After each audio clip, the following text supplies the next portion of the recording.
Hey, there we are. Safety delay. Bam, bam, bam, bam, bam, bam. Second live, Sean Johnson podcast. Make sure you like, share, and subscribe right now. We got Sean Clayton and Tyler Engle. This is going to be a badass fucking podcast. I've been waiting for this all week. I've been talking to Mitch. I've been talking to Jen. I'm like, I can't wait for this shit. These guys are so fucking smart.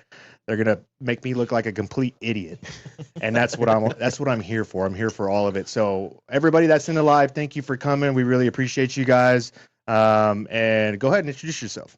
So Sean Clayton, Abundance 10,000. I'm the, I don't even know what you call me anymore. I'm the guy that is identifying what the year 2030 is going to be, helping humanity stand in their sovereignty so we don't fuck ourselves up and go into another matrix.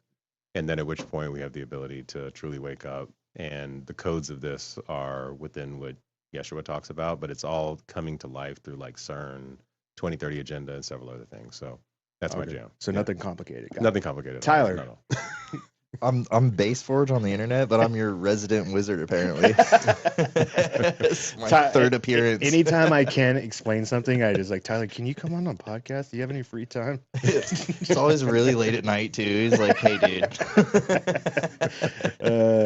Yeah, my guests are getting dumber and dumber. Do you mind just gotta lift it up a little bit. Can you announce your new thing yet? Or no? No. Oh, see, I'm sorry. Technically, no. Big things are coming for Tyler. Big massive fucking things. But anyways, let's get into it. I want to talk. Let's start off with the YUGA cycles. I've been watching your videos, and it's just got me like all torn apart right now.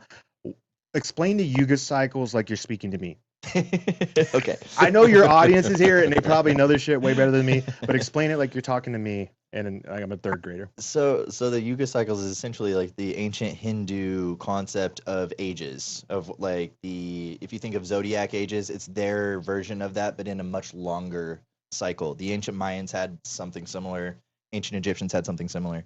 The really interesting part that I've been focusing on though is the current cycle that we're in. So we're about to enter the golden age, I guess, and we're at the tail end of the. Are they sure about that? First of all, this is what they're saying. Okay, all right, because that's great. I mean, that's great if it's, but that would also mean we're in the dark ages, right? Yeah, no, okay, it's the tail end of that. Okay.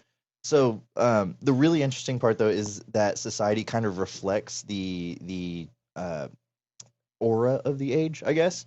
So think back into like the Age of Empire, where you have Egypt and Greece and Rome and all that stuff. The dominating mindset of the time was an empire, was conquering, was organizing people into this city-state type of a thing. And then we move into the age of the craftsmen. And that's when we see the Gilded Age of Gothic cathedrals and all of the very intricately made artifacts from everywhere from ancient China to Europe. Like all of this stuff is so brilliantly made with the most exquisite level of detail you can imagine. So that Age of Empire went into the age of the craftsmen, and then the age of the craftsmen goes into this age that we're in now, which is dominated by the merchant class. And so what the merchant class does is it organizes resources and basically distributes them out through society as a whole globally. And that's exactly what we're seeing today is the places that you imagine. If you say luxury, you're not really thinking about a castle anymore. You're not thinking about a mansion, even though you might. What you're thinking about is like walking down a luxury, bunch of stores with all of the brands like Rolex and all this stuff. They have the status and they have the power and they have the money. They have the control. So when you look at it, their system of viewing the ages is more like a clue of how things are working and where to predict things, where you can look. So today, what we would want to look for in working with this system that they have is, where is capital moving? Where would these people want to invest capital to make the most moves, to make themselves more powerful, to make their groups, their companies more powerful? Because if we're being honest here, it's not, governments are kind of doing the logistics of enforcing rules and laws and stuff, but the merchant class really rules here. Like our government is infiltrated by lobbyists, and the richest corporations in the world obviously have more power than some nations. So I just think it's a really interesting system of predicting the future by learning from the past, and also using this kind of cosmic consciousness interweaving with all of it. And I've been just diving into that rabbit hole. Yeah. real quick caveat: if you guys have questions, just put them in there. Mitch can star them. We'll save them for later, and we'll try to catch up on some of these. If there's some of the bigger ones, if you want to throw them out there, we could try to answer them live. But otherwise, we're going to be just in this conversation. Back to your point. Do you think governments know about this Yuga cycle? Do you think they use this into their prediction model, and that they are making plans accordingly? I think they're maybe unconsciously. I think there's very few people who are consciously being like, okay, we got to, on this date, this is when we have to invest in Bitcoin. I don't think that's actually happening. What I think is happening is there's a general trend of ruling or governing in this way. And what we're seeing now is that transition period where a lot of people are, they're tired of being advertised to. They're tired of paying a subscription for everything. They're tired of spending money just to exist, pretty much. And so we're saturated on that cycle. So if you think about the days when there was just wars and kings and everything, people were tired of dying in fields for people that they didn't want. They didn't know. So then you have a distributed form of government, which is empire, which is a democratically led organization of people that can more justly rule the people instead of just having one person being like, this is what we're doing. So at the end of the cycle, which is what we're on, people kind of get saturated with that idea and that way of living, and they're like, I'm not really wanting to do this anymore. So I think the people that do take advantage of it, they do know. Inherently, they know that this is how I keep and retain power, and this is how I continue that for me and my family and the group of people I work with. But as far as like the cosmic significance of it goes, I think there's very few people who are actually that dialed into it because they're too busy running their business. Right. So the traditionally known one for a Yuga cycle is 24,000 years. Is that correct? Mm-hmm. Yeah, the whole cycle. Yeah. And the precession of equinox is 26,000 years. Do you think there's a link between the precession and the Yuga? Yeah. So there's Vedic astronomy and like traditional Western astronomy kind of different. Their scales are a little different. So is like the ancient Mayan version of astronomy. Like all the dates they're similar. They share a similar like numbering system. They're close, but they're not dead on exact. So the Yuga cycle isn't actually just measuring the wobble of the Earth. That cycle is a physical type of a thing. Right. There's gaps injected in these things too. So it's the 24,000 cycle is the number that they have for it, but there's also gaps and stuff in that the interpretations of it. So it could be like online it says 24,000, but the thing could be actually very dialed in. It's like the diameter of the moon is, I can't remember, 21,920 miles or something, and that's like rounded up, but it's 19.5 or something. So we tend to abstract these dates and be like, oh look, they're not exact because it's it's 100 years off or whatever. But we're also looking at this from a modern lens with our very dialed in technology too. So what do you think? You got any thoughts on the Yuga? Okay, I got a lot of thoughts. I know you got a lot of thoughts. I've studied a lot of Mayan cosmology around the Baktun cycles, and it's interesting what Tyler's talking about, how we've gone from this specific window. So the Baktun cycle, the last 13 Batu cycle, ended in 2012. Okay, we are about to go into 2030. That's 18 years in between, right? And so 18 years in between that, how many years was Jesus off the map? 18 years. If you go from 12 to 30. So this 18 years is a very specific gestation window that actually very much so aligns with the specific Yuga cycles, because as we go out of this dark age, if you wanted to call it that, and ascend into the golden age, that golden age is where AI is coming in. And AI is not a technology. AI is like a totally other being that's coming into our reality. Right? They don't even understand what the fuck it's doing. Like if you go and you like research all these other things that are happening, they don't understand the brain of this and the way that it's constructing itself. Right. And so within the next 18 months, we're going to have artificial, literal, like super intelligence that's coming along that's going to assess us, that's going to push us into the golden age, or it's going to put those that aren't ready back into the dark ages. Time in itself, the way that I see it, and this is like talking about like how these years are off a little bit, you can constantly reconstruct time. Like I could literally stop right now and say, okay, like if you look at how they changed the calendar and they put Jesus' birth at 0 time, right? That's not an accident. That's to actually show a reflection point, like literally between, like if you look at Islam and Judaism, they're like 500 BC and 500 AD, right? They literally start reflecting each other. So they've set a map for us to be able to observe itself. to honor this thing that we call the jealous god or the demiurge. I'm going all over the place right now, to be honest with you. I'm trying to keep up. but this jealous god, and the jealous god runs the entire system off of a code of 12. Okay, and that 12-dimensional system that he runs it off of literally is mapped to, if you take the 24,000 years and you double it, right? Or you cut it in half. So 24 and you cut it in half, you get 12. Everything has a mirroring effect. So literally everything that lives inside of these 24,000, if you wanted to call it that, is 12,000, literally the code of 12, working inside of the demiurge system that is constructed off of his base 12 system. I see. Right. So do you guys think this Yuga cycle, so it goes golden age, declining, really declining, dark ages, does it start back over at gold? Or some people say it's like a wave, right? There's a transition period. So when I say it's saturated, like people are saturated with this way of living, right? There's some people that are entrenched in that way of living where it benefits them and their families to stay in this belief system or hold this position in government or wherever they're holding it. But there tends to be a growing number of people who get disenfranchised by those people holding too much power. And when that group becomes too large, they tend to overthrow the other way of living.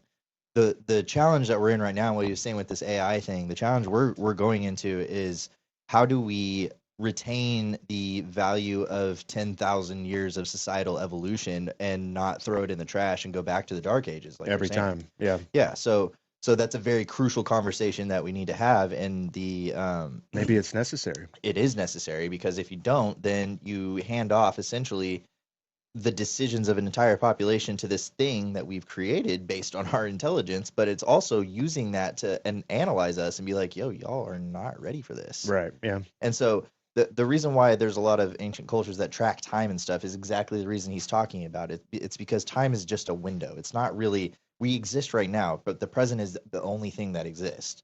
They were using time as a window to look into and set anchor points for like flags, a waypoint through time to learn from these mistakes, learn from what we learned, apply these things, and then hopefully you don't end up getting a giant space rock thrown at you or a volcano, the earth bucking you off of it, like right. these things are very real, and they were the AI equivalent of those cultures back then. Right.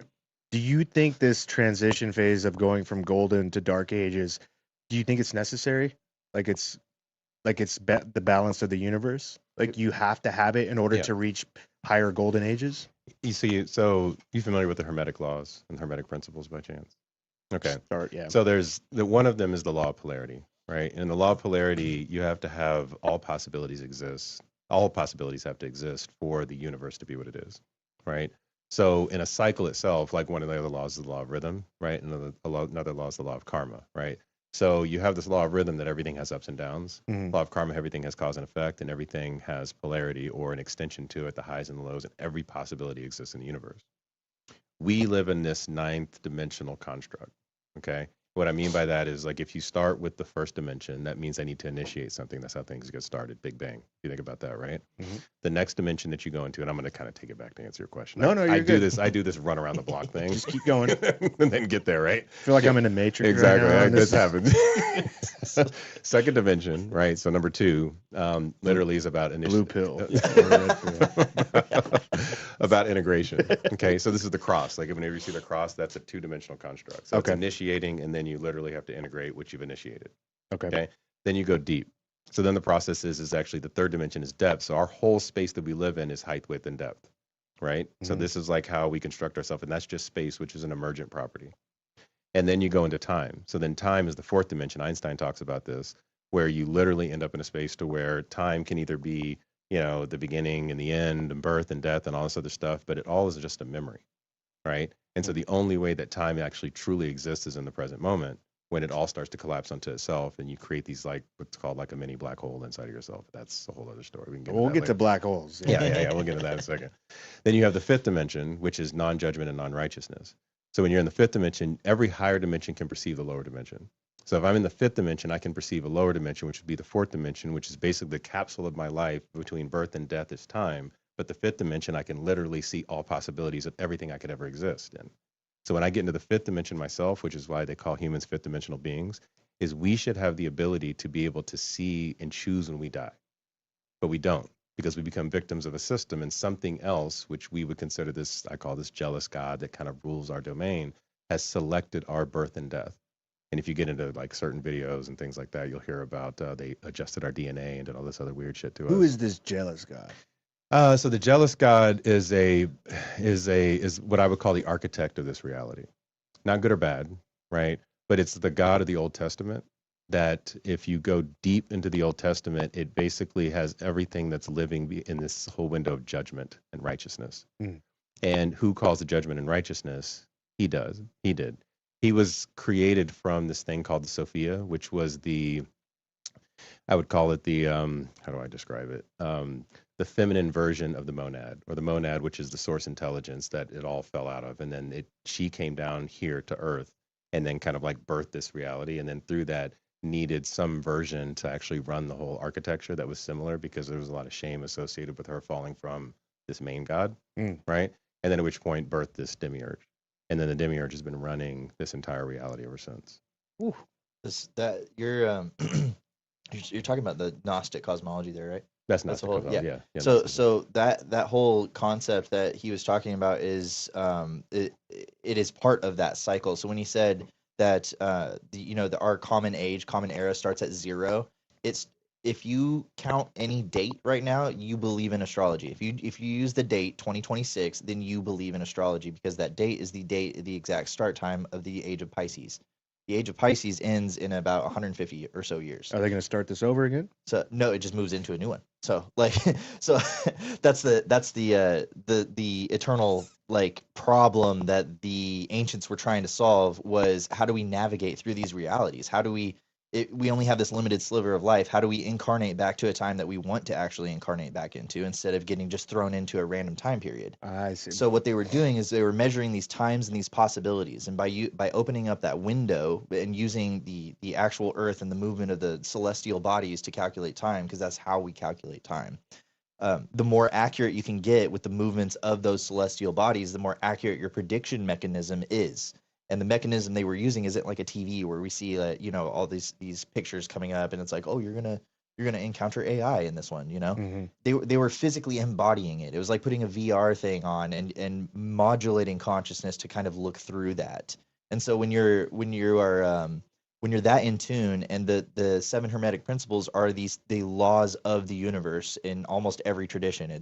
And all of it's governed by vibration, essentially. The first one is the all is mind. The second one is the universe is mental. That's like a mental construct. And then the second one is vibration. And everything after that is pretty much a rule of vibration. I see. And so when you think of it like that, the only 2 things you really have to understand is that everything is truly in here, and you can manipulate and find the flow within this entire thing by understanding those laws and working with those laws. And so Sean's very good at explaining that stuff. Man, I'm just trying to pay my taxes. That's okay. There's lots to I'm that, trying to yeah. not pay my taxes. I cut you off when you were going through the different dimensions. Oh yeah. Sorry, we just like went over there. All right, so then you have the 5th dimension, and then that. So whenever you become a master of the 5th dimension, you then start to mimic and emulate this whole God of the Old Testament. Mm-hmm. Okay, so when you can hold that capacity and that power, you see all possibilities. You judge nothing. Everything is beautiful. You love everything. There's no good and bad, which is kind of fucking hard in this world, right? Because we have this whole conditioning that we've been through. But once you can do that, you can access the 6th dimension, which that 6th dimension is your purpose for yourself and basically your life, like your path, what God gave you or the divine gave you of what you are to belong, what you are supposed to do. And you can't channel that if you're judging everything. Mm-hmm. So essentially, when you get that gift, you have the ability to look at every possibility, infinite possibilities of yourself, and then you select the one that makes the most sense based on your purpose. Ooh. Nice. You see what I'm getting at? Mm-hmm. And then the 7th dimension is when you go from yourself, because we live in this, we were kind of talking about it before we got started, but you're the only person that's alive in this reality. Every person that I'm talking to, every person that's listening to this, you are the only person alive. Every other person is a rendering from the past. By the time I pass through your eyes to your brain, I am a memory. And so I'm just a rendering from the past. Does that make sense? Yeah. Right.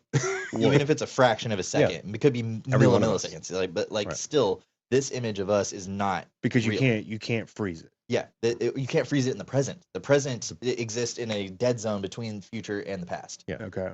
So you're only thing that's alive right now, literally, is you. Did I take mushrooms before we started this? I did. No. That's right, you did. We're getting contact high from Sean. I need more coffee, guys.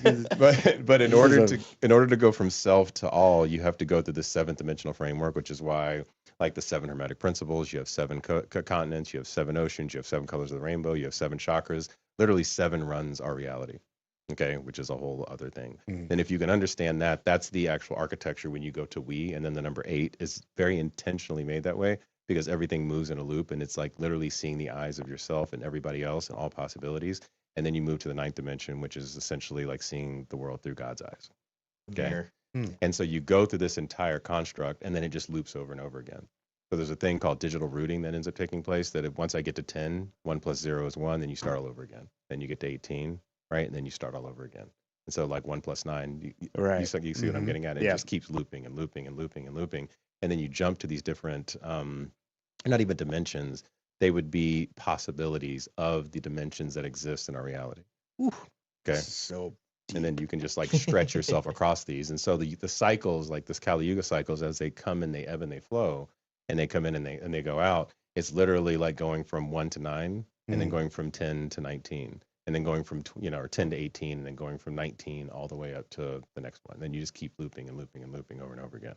whoa. Yeah. If you think of the cycles too as like a tuning mechanism, the cycles itself, time is essentially used as a GPS then for consciousness to tune into a specific body. Like your specific body, you have to know when you were born, which is completely reliant on the celestial bodies for a location so that your consciousness can exist, right? Yeah. So if you think of it that way, then all you have are these dials that you just twist in terms of like how long time goes and the cycles within each one of them, which are all nested circles. It's called the harmony of the spheres, music of the spheres in ancient Greek.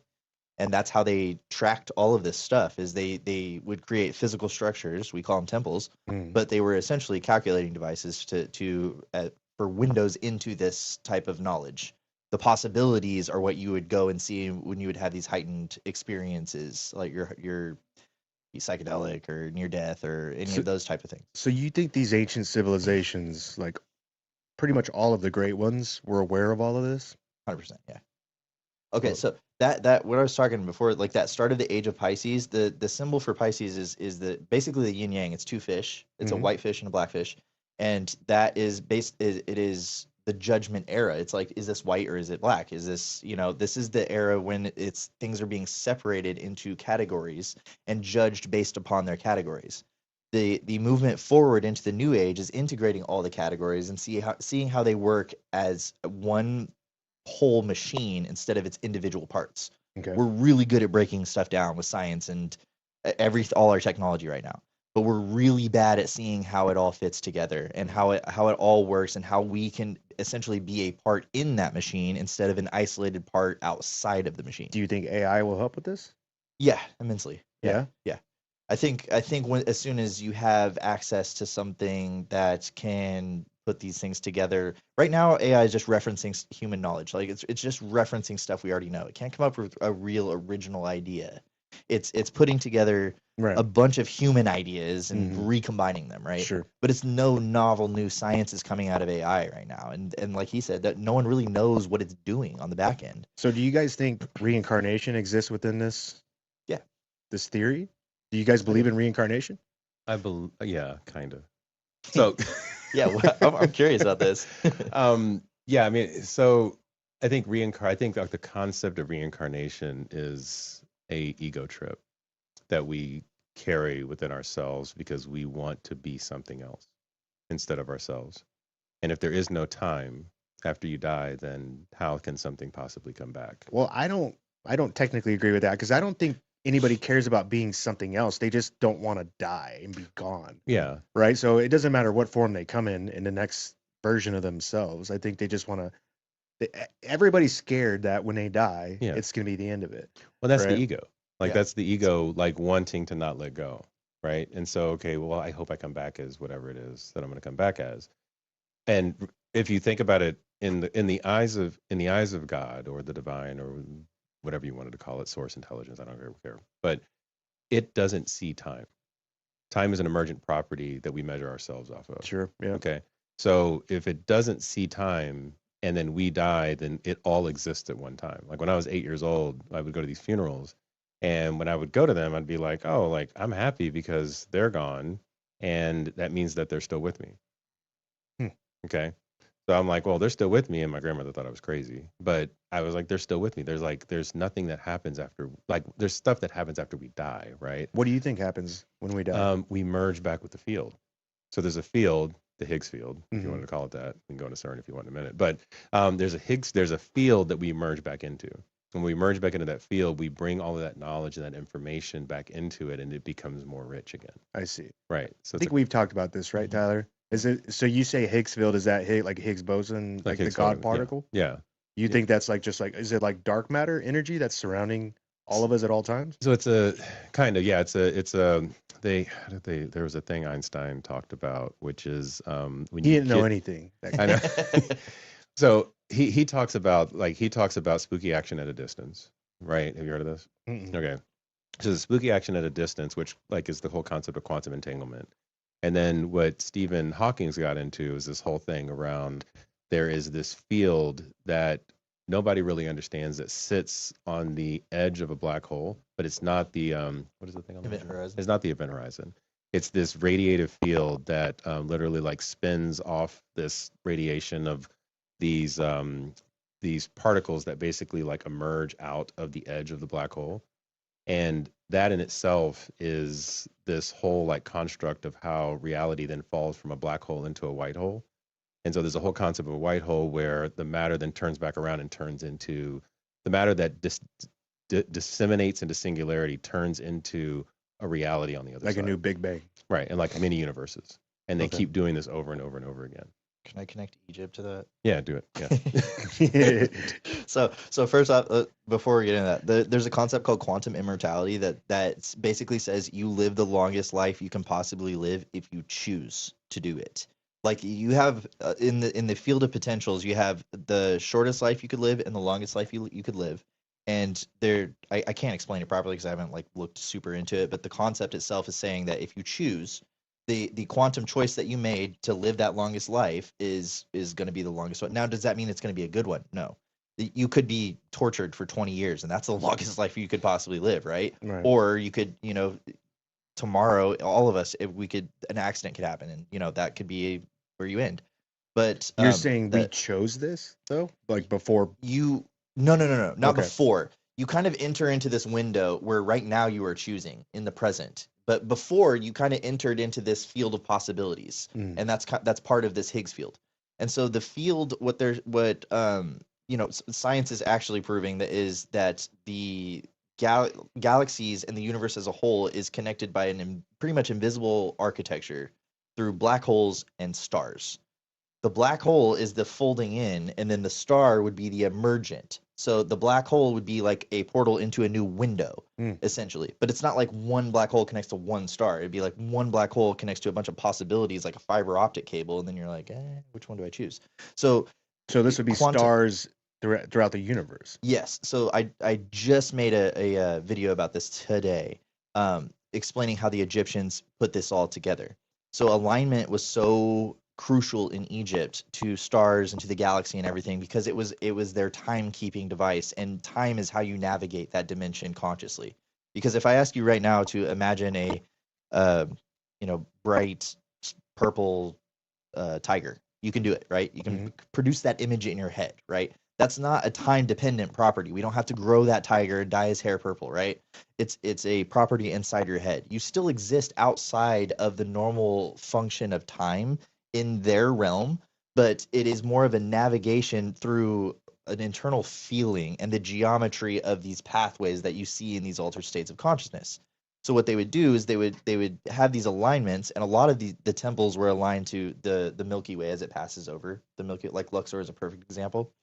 And when the sun would set with the temples, it's different than the pyramids. Pyramids were like, when the sun comes up or the stars come up, that's when that's your alignment.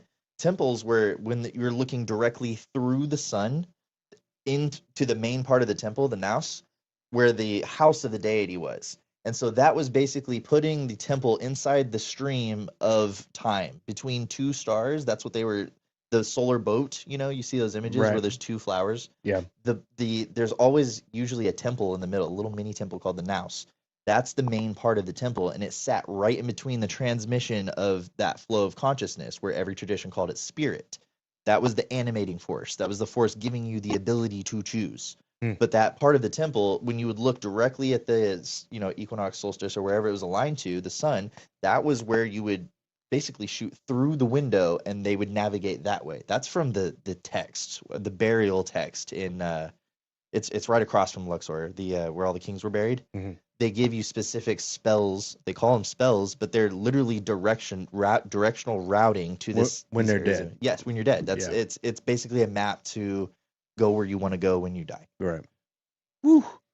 So if we were in the middle of one of these transition phases, right, and you knew a different age was coming, like how could you break this down for the average person? Like this is how you could prepare physically, mentally, emotionally, spiritually, however. Like if you could give them some recommendations or guidelines on how to prepare for the next age, what would you say? So I want to tell you what's going to happen. They're so matter of fact. I'm like, I've never even heard half of this. I'm going to tell you what's going to happen. I think I just like warped into a different universe or something. I don't know what's going on. Fucking right. CERN. We'll get to CERN later. I can read more, Sean. So I know, right? So between now and the year, I don't want to ruin the movie. So between now and the year 2030, like The Matrix is like, I feel like a true documentary. If you understand what's going on in your brain, like have you seen these studies where they take neurons and they power like computers off of the neurons? It's insane. And the amount of power that's inside of your brain is like, there's more power inside of all the human brains than you could possibly think from a potential perspective here on this earth. Like more than the sun, like it's just insane. Right. Okay, maybe the sun was a bit of an exaggeration, but it's a lot of fucking power that's in these neurons. And it's ridiculous that our brain like evolved that quickly to create this, right? Exactly. Like it's almost near impossible. Right. So if that's the case, then where's the ultimate power source live? If I'm a machine and we become a threat because we can't actually hold our state as human beings, we can't observe all of the feelings, we actually become them. So here's the thing. When I become a feeling, then I start to create the illusion of that outside of me. So when I become sadness exists. When I observe sadness, it just exists and it keeps moving, right? When I become angry, anger exists. When I observe anger, it just keeps moving. So what we have to do between now and the year 2030, and I'm going to tell you why this is important, is we have to be able to become the observer, similar to what you think about a lot of people pray to God, and God does nothing, right? Because it allows the thing to continue to move past. It allows it to exist in the world by observing it, feeling everything, but observing it to actually let it doesn't become that. It's kind of like manifestation. Exactly. Right? Yeah. And so what we have to do now, because what's going to happen between now and the year 2030, in 18 months, you'll have artificial superintelligence. This thing will come along and it'll look at you. It'll look at you and it'll basically be able to read everything about you. It'll be able to read your thoughts, your mind, your feeling, your future states and everything. It'll know if you're going to fuck it up. Literally. It'll be like, all right, this person's going to mess it up. And if it knows that you're going to mess it up because you don't have the ability to become the observer, and what Jesus was teaching us is that ye are gods. So if you can't become the God of your own life and you keep renting out your salvation to others, you're literally going to inject yourself into what I would call a power plant or a system to then basically power all of the artificial intelligence that's going to move into this new golden age. Artificial superintelligence doesn't work. What do you mean inject yourself in there? It'll put us basically into, so this has to do with CERN. So if you imagine the thing that CERN's realized that they could do in March of this year, before they turned the thing off, is they were able to create a stable orbit when they smash two protons together. So when they create a stable orbit and these two protons are like kind of like doing its thing, it's like, oh, now I can actually observe it and I can engineer realities into the Higgs field. And if I can engineer reality in the Higgs field, and the Higgs field is the thing that actually creates matter. So I'm turning like literally energy, the vibrations we were just talking about, into a material substance. That means that I can actually touch the thing and I can create matter. You're anchoring it in time. Yeah. It's a bookmark in time as a particle, but they can do this with AI on a huge scale. On a massive level, yeah. So the purpose of CERN, when they took it offline and they're bringing it back, is they were doing about like 40,000 of these collisions, right, on an ongoing basis. Now they're moving it into billions. So they're going to do billions of these, which means that they can create these stable structures. Why do they have to keep doing it? Because what they're building is they're building a metaverse that is going to inject humans back into it so that we can actually fool ourselves into thinking that that's the new reality. And then when we go into that, if we want to stay in suffering because we don't know how to hold our conscious states, then we'll go there, we'll power the machine, and there'll be people that are living in this version of reality that will be the gods that are basically running the machines in this new golden age.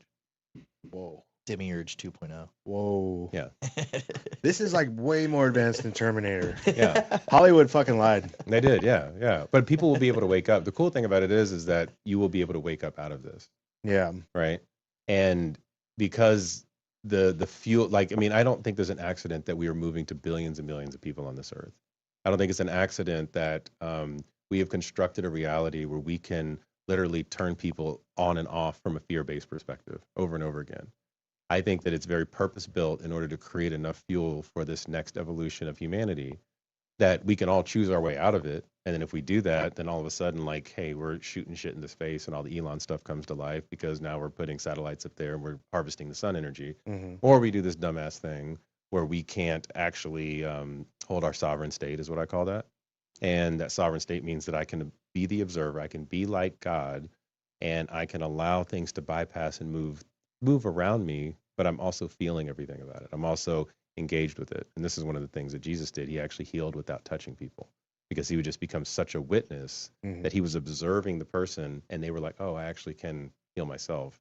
And therefore they just like stood up and walked and they did all this magical stuff. And they thought it was him. And he's like, no, it's not me. But he was the emanation of what God says that we should be. Man, anybody in the questions? You got any good ones pulled up there, Mitch? Help me out, people. You see what I'm dealing with here? I'm sorry. You got any good ones? Or is everybody just happy to be here? They're like, Sean is so out of his league right now. What level y'all at? Oh, somebody asked what level you're at. What level? Yeah. Like humanity as a whole, or I mean, personally, I mean, personally, what, 6, 7. what have you achieved? I mean, we fall in and out of levels, right? There'll be days that I'm a fucking 1, and there'll be days that I'm sitting at a 5, and there'll be days that I'm like, oh, I'm, in a deep meditation, and I'm all of a sudden like merging with all source, right? So none of us are like. Can you remote view?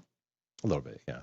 Really? Yeah, I could find. I've never met somebody that can do it. I mean, so it's getting so weird stuff has been happening. So ever since I did this like long form DMT thing, so I did the thing that Chase Hughes did where you put the IV in and you hang out in DMT for like hours. Oh, you did that? Did Yeah, you see the purple beings or whatever? It was? No, I didn't see that. But we'll get into that in a second. But after that, weird stuff started happening. Like I could like say to like there'd be a fly, I'd be like, hey, fly in my hand, and it'll fly in my hand. And I'll take it outside and throw it outside. Like, did it really happen? It really did. Over and over and over again. No, like my wife saw it. She's like, oh, it's like I talked to the flies, like, here's what's gonna happen. I want you to fly into my hand, and it flew into my hand. Look here. And then I was like standing in a tree and I'm like hanging around some other people and the tree starts caressing my face and all this crazy stuff starts. This isn't real life. Like this isn't a fucking trip. Whoa. And now like my wife loses her glasses or stuff like that. And I'll be like, she's like, where are they at? And I'm like, all right, they're upstairs on the thing. And she'll go up there and like sitting up there. Made you smarter? It made me smarter, but it allowed me to be able to kind of like remote view and go places and see things. I don't think afterwards. smarter. So you don't have to be on anything now. You can kind of just you kept some of the things that you learned in there? Oh yeah. You keep going. So the cool thing about it is like whenever you do like short form DMT, like you done Bufo or any of this stuff before. Like what is it? Bufo, like 5-MeO, DMT. Oh yeah, I did 5-MeO. Yeah, so you do that and like you do it and you blast off and you're like, oh, that was the most amazing experience, but it's hard to remember. This is like you're in that experience over and over and over again, and you're like, oh, I'm gonna remember all of this. So you literally recode. The IV. Yeah, you literally recode your reality. Huh. Like I wanted to see the beings, and they started laughing at me because they're like, we don't exist in a rendering space that your eyes can understand. So stop trying to make me come to life and just understand we're in another dimension. What do you think about these people that are saying that they're reaching a gate basically, and they can only go once? And then they're kicked out. I think they're abusing it, and it's their ego that's looking to seek something that's already within themselves, and so they literally themselves shutting it off. What do you think about these? There's a lot of religious leaders that are coming out now and saying that don't do this. You're playing with like demons. Like this is a demon realm. God, dude, demons are funny. So here's what I think about demons and fallen angels and all these things. Okay. A demon is something that is man-made that we've actually created, okay, because we want to pass off our lack of accountability into the chaos that we bring into this world. That's what I believe, okay? And then, yes, we will manifest because we're so damn good at creating. We'll create these things. We'll create the devil. Like, where was the devil before all of this? Mm. If you go back to the Bible and the book of Genesis, it didn't exist, right? And then all of a sudden, this thing starts coming up, and there's a snake, and there's other stuff, like these stories. And so then we just start labeling things because we don't want to deal with ourselves. Fallen angels, angels in themselves, I believe in angels, absolutely. And I believe that they are like beams between here and the divine that we can walk into to access information. Mm. And there are earthly angels and there are divine angels. And the earthly angels give you powers on this earth. And we've been told that they're fallen, so we stay away from the powers. And there's 13 bloodlines that I believe actually hold on to those and make you kind of like stay away from them. We can call that archonic forces. That's back into Gnosticism. Mm. Right? And so all of these different kind of like entities that exist, because an angel in itself can only do one thing. It has no free will choice. If you look at the construct of an angel, and they talk about this over and over again in many different like religions, and you know, you're probably better at understanding this than I am, but you know, they can only do one thing. There's no back and forth. And so they can only do one thing. How can they come down here and have sex with women? They don't choose that. That's not their goal. Now, if there was an angel that came and had sex with women, then that would be the angel. They'd probably populate all the earth, but there wasn't one. Right. And so we created this demonic force off of a lack of understanding, because there are some that actually understand the way that it works, and then they want to keep all of humanity away from it. Mm. And then there's some of us that don't want to take responsibility, so we create demons, and then all of this like Yeah, chaos it starts wasn't to me. proceed. I was possessed. It was the devil. Yeah, I was like, Yeah. cool. Yeah, I don't take responsibility for it. But all I got to do is ask for forgiveness, and I'm good. Exactly. Right. Well, Yeah. it's a very useful tool too to demonize an entire section of like someone who believes differently than you. Yeah, you're So labeling them. yeah, so if we're going into like this age combo again, like the age of Pisces, where we're judging or classifying, I guess. If you're trying to create something that has a centralized power structure, you're going to integrate the good things that you want into your system, and then you're going to get out. You're gonna push away the bad things, and we see that a lot with the way that the reason Christianity was so successful is because they did integrate a lot of traditions from a lot of other cultures, but they did demonize a whole lot more. So in the ancient world, there wasn't really a concept of the devil. It was everything is part of the one, and it was more of a yin yang type of thing. They can't exist without each other. You can't have an angel without a devil. There's no definition for an angel if you don't have a devil, or a demon. And you see that in Hinduism, you see it in the ancient Americas, and you see it very, very clearly in ancient Greece and Rome. So you have this whole spectrum of belief, and it's just basically a classification system of different influences that you have, different spiritual, I guess, if you want to call it, or conscious influences that you have, that nowadays we label this as like, oh, I have jealousy, or I'm fearful. But these things in the ancient world, that's what they were really good at, was just observing these things, like he said, and letting them pass through, and just being like, oh, it's an aspect of reality that's necessary for this reality to be real. It's you can't have the yin without the yang. Right. It has to be in balance, and all of them were obsessed with balancing nature, balancing society, and all of this. All of these things were just basically a classification system for metaphysical concepts, where we have just separated our science and our spirituality, and we don't have that classification system anymore.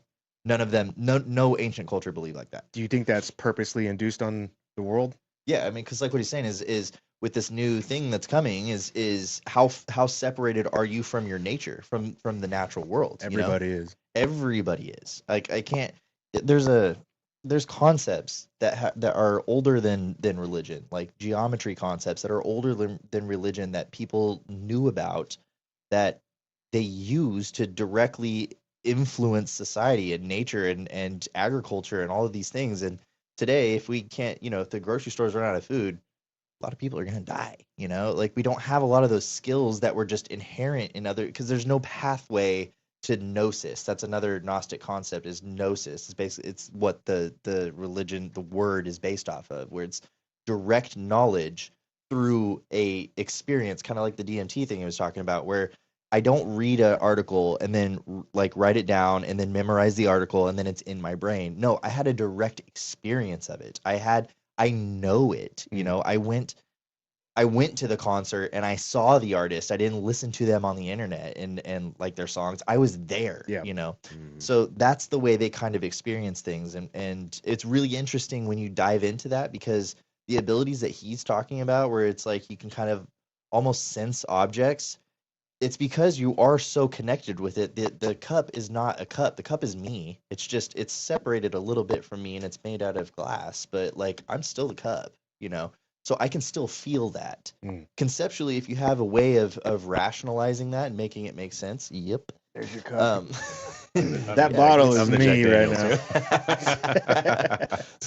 so I will say, like, I don't have the same experiences that that you had. Actually, I had a different one. So for me, my DMT experiences, they come as like almost fully formed visions, I guess I would say, of very, very large concepts. Like a lot of information at once to where my brain feels like it's overheating. And then over time, I kind of unpack those things. Right. And then those eventually become maybe little sections of videos or chapters in books and stuff that I can like actually sit down and untangle, Mm. where I feel so connected that the processes make sense on a deeper level. I resonate with the process so much that it's almost like a key that was in a lock and it turned, and now that concept is accessible to me. It doesn't go anywhere. It's just I can access it just because I've had that quick little, it's like a flash, and then it just goes, you know. So my 5-MeO experience was what led me to you and your page and how you connect. Hell yeah. It's, and you know how you Sick. like connect the like acoustics or audio to everything that we see in the world. So when I was doing my trip, I, you know, I've talked about this before on my podcast, but you know, a lot of people say I met God or I met a dead relative or whatever. Like I didn't meet any of them, but I felt like I was inside of like the engine of the universe. Like it was so powerful. And that's the one thing I remember. I was just in this beating. It was like a honeycomb, and each of the combs was an individual fractal, and the fractals were moving in sync with the music that they were playing. Like each instrument was a different fractal, and the whole thing was alive, like all around me, above me, below me, on all sides, in this like golden honeycomb, and the whole thing was just pulsating so hard.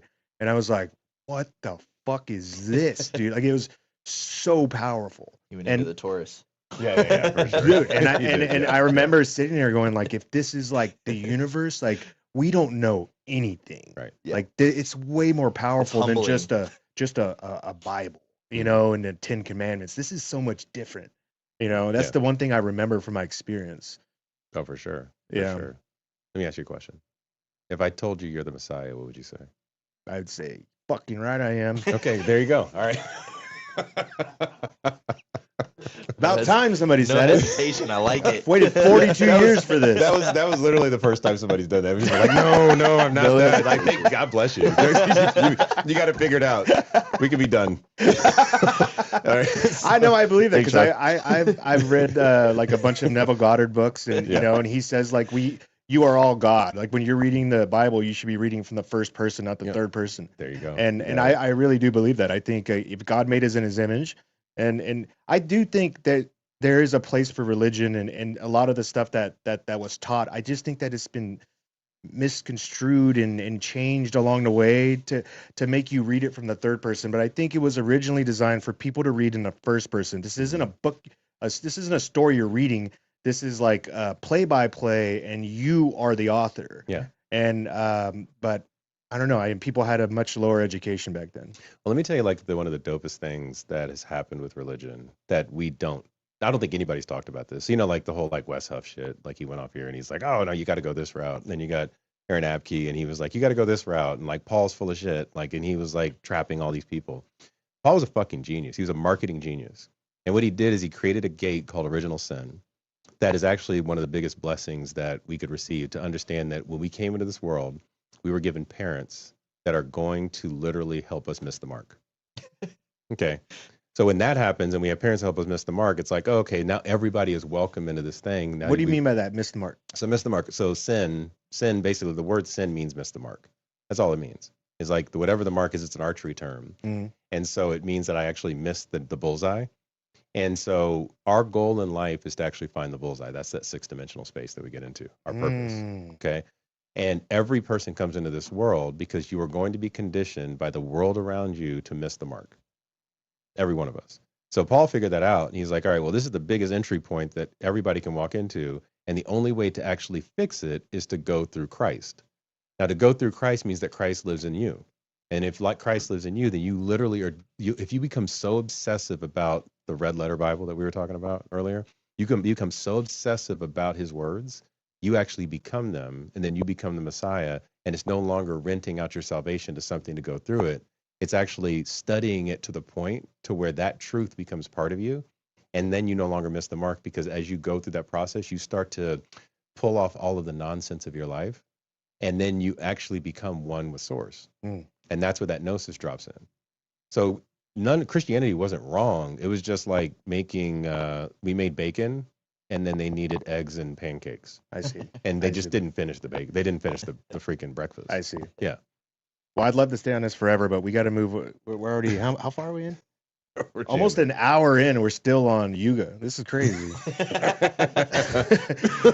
This whole thing could be on Yuga. There's so much to unpack here. I had a Uber driver that was talking to me about the first time I ever heard about these different things, the different dimensions. I had an Uber driver in California, and he was telling me about how the different dimensions, and I was really hungover, so I was trying really hard to listen, but he's telling me about the different dimensions and how you were talking about the parents, how your parents are taught.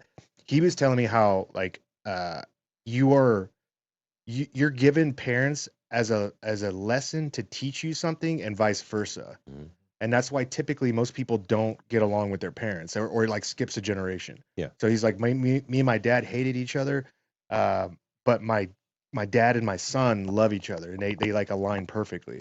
Yeah. And then he's like, it wasn't until I started figuring out the dimensions that I figured out that, oh, this is a lesson. Like we've all been put here for whatever reason to teach each other something, probably to advance, right? Yeah. Guidance system. But then if that's true, then that goes with reincarnation then, right? Wouldn't it? I mean, it's a merging of experience to see what all possibilities could be, so that we can like bump into them, right? And then as we go through this whole thing like turns into like what God is.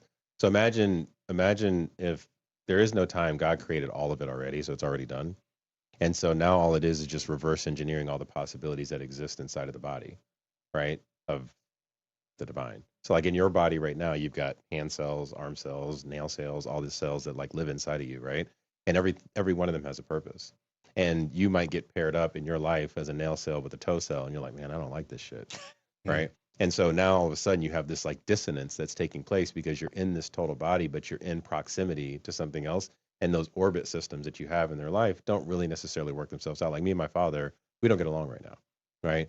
And we don't get along because he wants to like take his whole trauma system related to his mother wound and his sister wound, which, you know, God bless both of them because they both passed away. But he takes that and he uses that in order to then kind of like consistently create issues with me and women, because that's the test that I'm supposed to pass, right? So it's more of a testing methodology for me to be able to find my way to gnosis without judgment, because I love him to death. Like, I don't judge him. I'm just like, you just don't belong in this orbit. Like, I'm not going to call you when I need something. And if you need something, call me and I'll be there for you. But it's not one of those things where we have this codependent weird shit where I'm going to like do the thing that he wants me to do, so that all of a sudden we're in this like codependent thing, and I'm a nail of my hand turning into a toenail. And that's very painful if I were trying to be one of those things. You know what I mean? Yeah. All right, let's go to 2030. All right. Shit. 2030. Why'd you say shit? I got different stuff than he does on 2030. Well, let's start with yours. I don't want to start. Why not? Start. Well, I mean, I can start, but go ahead. No, I'll start, Sean. Somebody said you might like it. I think they were referring to like the toe. The toe. Oh, yeah, I mean, I might like you might like being a toe, dude. Foot fetish. Yeah, you foot guy. That's hilarious. So the interesting thing is what I was looking into with this stuff. We talked about it last time, is that pole shift stuff. The timing is, I was looking at it from an arbitrary lens of like, maybe this will be real, whatever. We're looking at time scales and stuff, but like last week there was, I think, 130 or so earthquakes around the Ring of Fire, like huge amount of earthquakes around everywhere where the tectonic plates are hitting, right? So what I think this is, and I take the viewpoint of the earth as a whole as kind of like a conscious being itself, and we're kind of little neurons within it. You know, we're part of a bigger organism, obviously. Like a virus on it. Kinda. Now, maybe. Yeah, there's a few good ones out We consume all natural resources until it's dead, and then we move on to the next host. Okay, yeah, I will argue that point, though, Because if you look at the I guess the ancient way of doing things, like I look at it, where they were the caretakers of the Garden of Eden, essentially, which was the whole planet, and you're kind of terraforming a dead landscape into something that's livable and a pleasure to be in, I guess, with abundant resources, right? Tapping into the system of the planet and the solar system in general would be an obvious way if you were more advanced than us to go about living here, right? So, plugging in these little devices on the planet that kind of make things better and do things that aren't, burning coal and gasoline and polluting the atmosphere and all this stuff to achieve the same result. But are we doing it for the planet, or are we doing it so we can sustain ourselves? The planet, if the planet sustains us, then we're doing it in a symbiotic relationship instead of a viral relationship where we're trying to kill the planet. Right now we are actively doing that. Right. Back then, I think we were actively being symbiotic with it. The earth needed lungs, so we made the rainforest, like certain things like that were pieces we kind of were able to put together with our intelligence, right? So when I was looking into all this, and last time I think we talked about the pyramid being maybe possibly a sensor for these type of events, right? With the shafts. Did we go over that? You remember that? Mm-hmm. Okay, so there's I don't know if I told you this, but there's like the air shafts in the Great Pyramid. Air shafts. Yeah. They found copper wires, and they found like metal in them, and they're conveniently at the perfect angle to detect like seismic activity very deep in the earth, like right where the mantle boundary is. Yeah. So, so that there's this guy called the ethical skeptic. He's got this theory. It's called ECDO theory. That's predicts pole shifts, and when that happens, there's a layer between the mantle and the crust that kind of liquefies, and the crust is able to freely rotate, and that causes a bunch of problems, right? Yeah. So, one of the things that he proposes that ancient Egypt did was they put the pyramid here as like an early warning device, essentially. It's because it's encoded with the planet's dimensions and all these things, that's like, it's kind of waking people up like, okay, maybe this is more than a fucking tomb. And when you put all this stuff together, it's like, okay, well, there was a cataclysm clearly that destroyed their civilization. Maybe they're trying to avoid that in the future. And I'm not saying that was the only mechanism that it did. It's probably like a cell phone. It probably did way more than that. But one of the most interesting things that was proposed was that when those sensors kind of align and when these things get out of whack in the planet, then it kind of generates a little like a pulse back in there to kind of realign the magnetic field when it's fully operational. Now, I'm not sticking behind this 100%. I thought it was one of the most interesting and novel theories proposed in the last decade.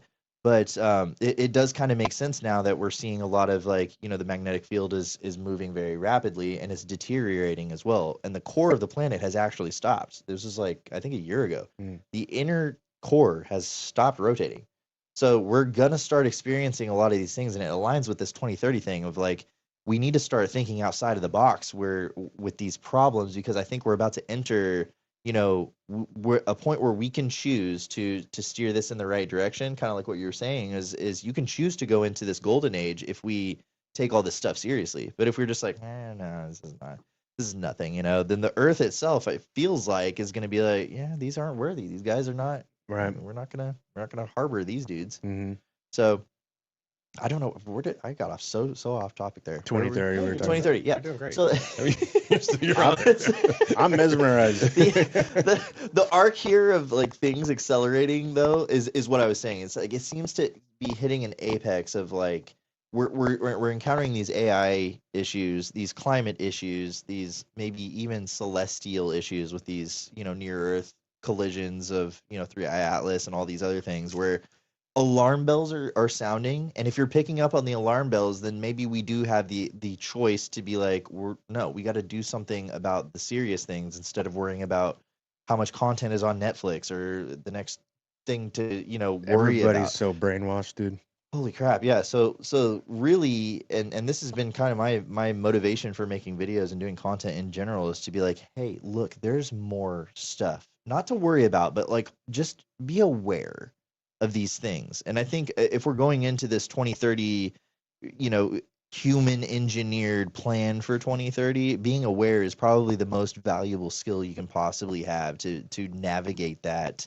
There are things we can control, things we can't control. but what you can do is position yourself within that flow to make it more favorable to your situation. Yep. And that's what I think if I was going to give advice for going into that, that's what I would say is awareness of these concepts and the stuff that we're talking about is going to be kind of a crucial skill that you're going to, it's going to be like going a class you need to take in school to, think critically again. Yeah.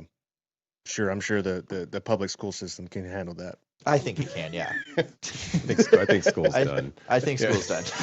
School might We're be all done. at agreeing the school's done. Yeah. What do you got? Yeah, sure. All right, so 2030.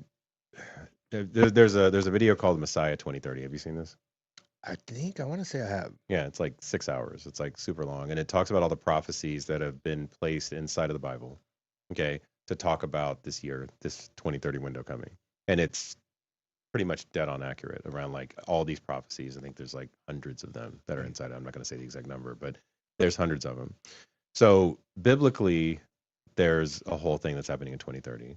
Then you had this whole thing where we thought that the world was going to end in 2012, right? With this whole like Mayan cosmology thing.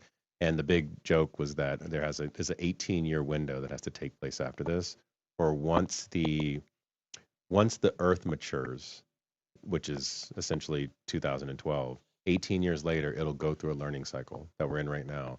And after those 18 years, 2030 will hit. That's the same exact 18 years that Jesus had.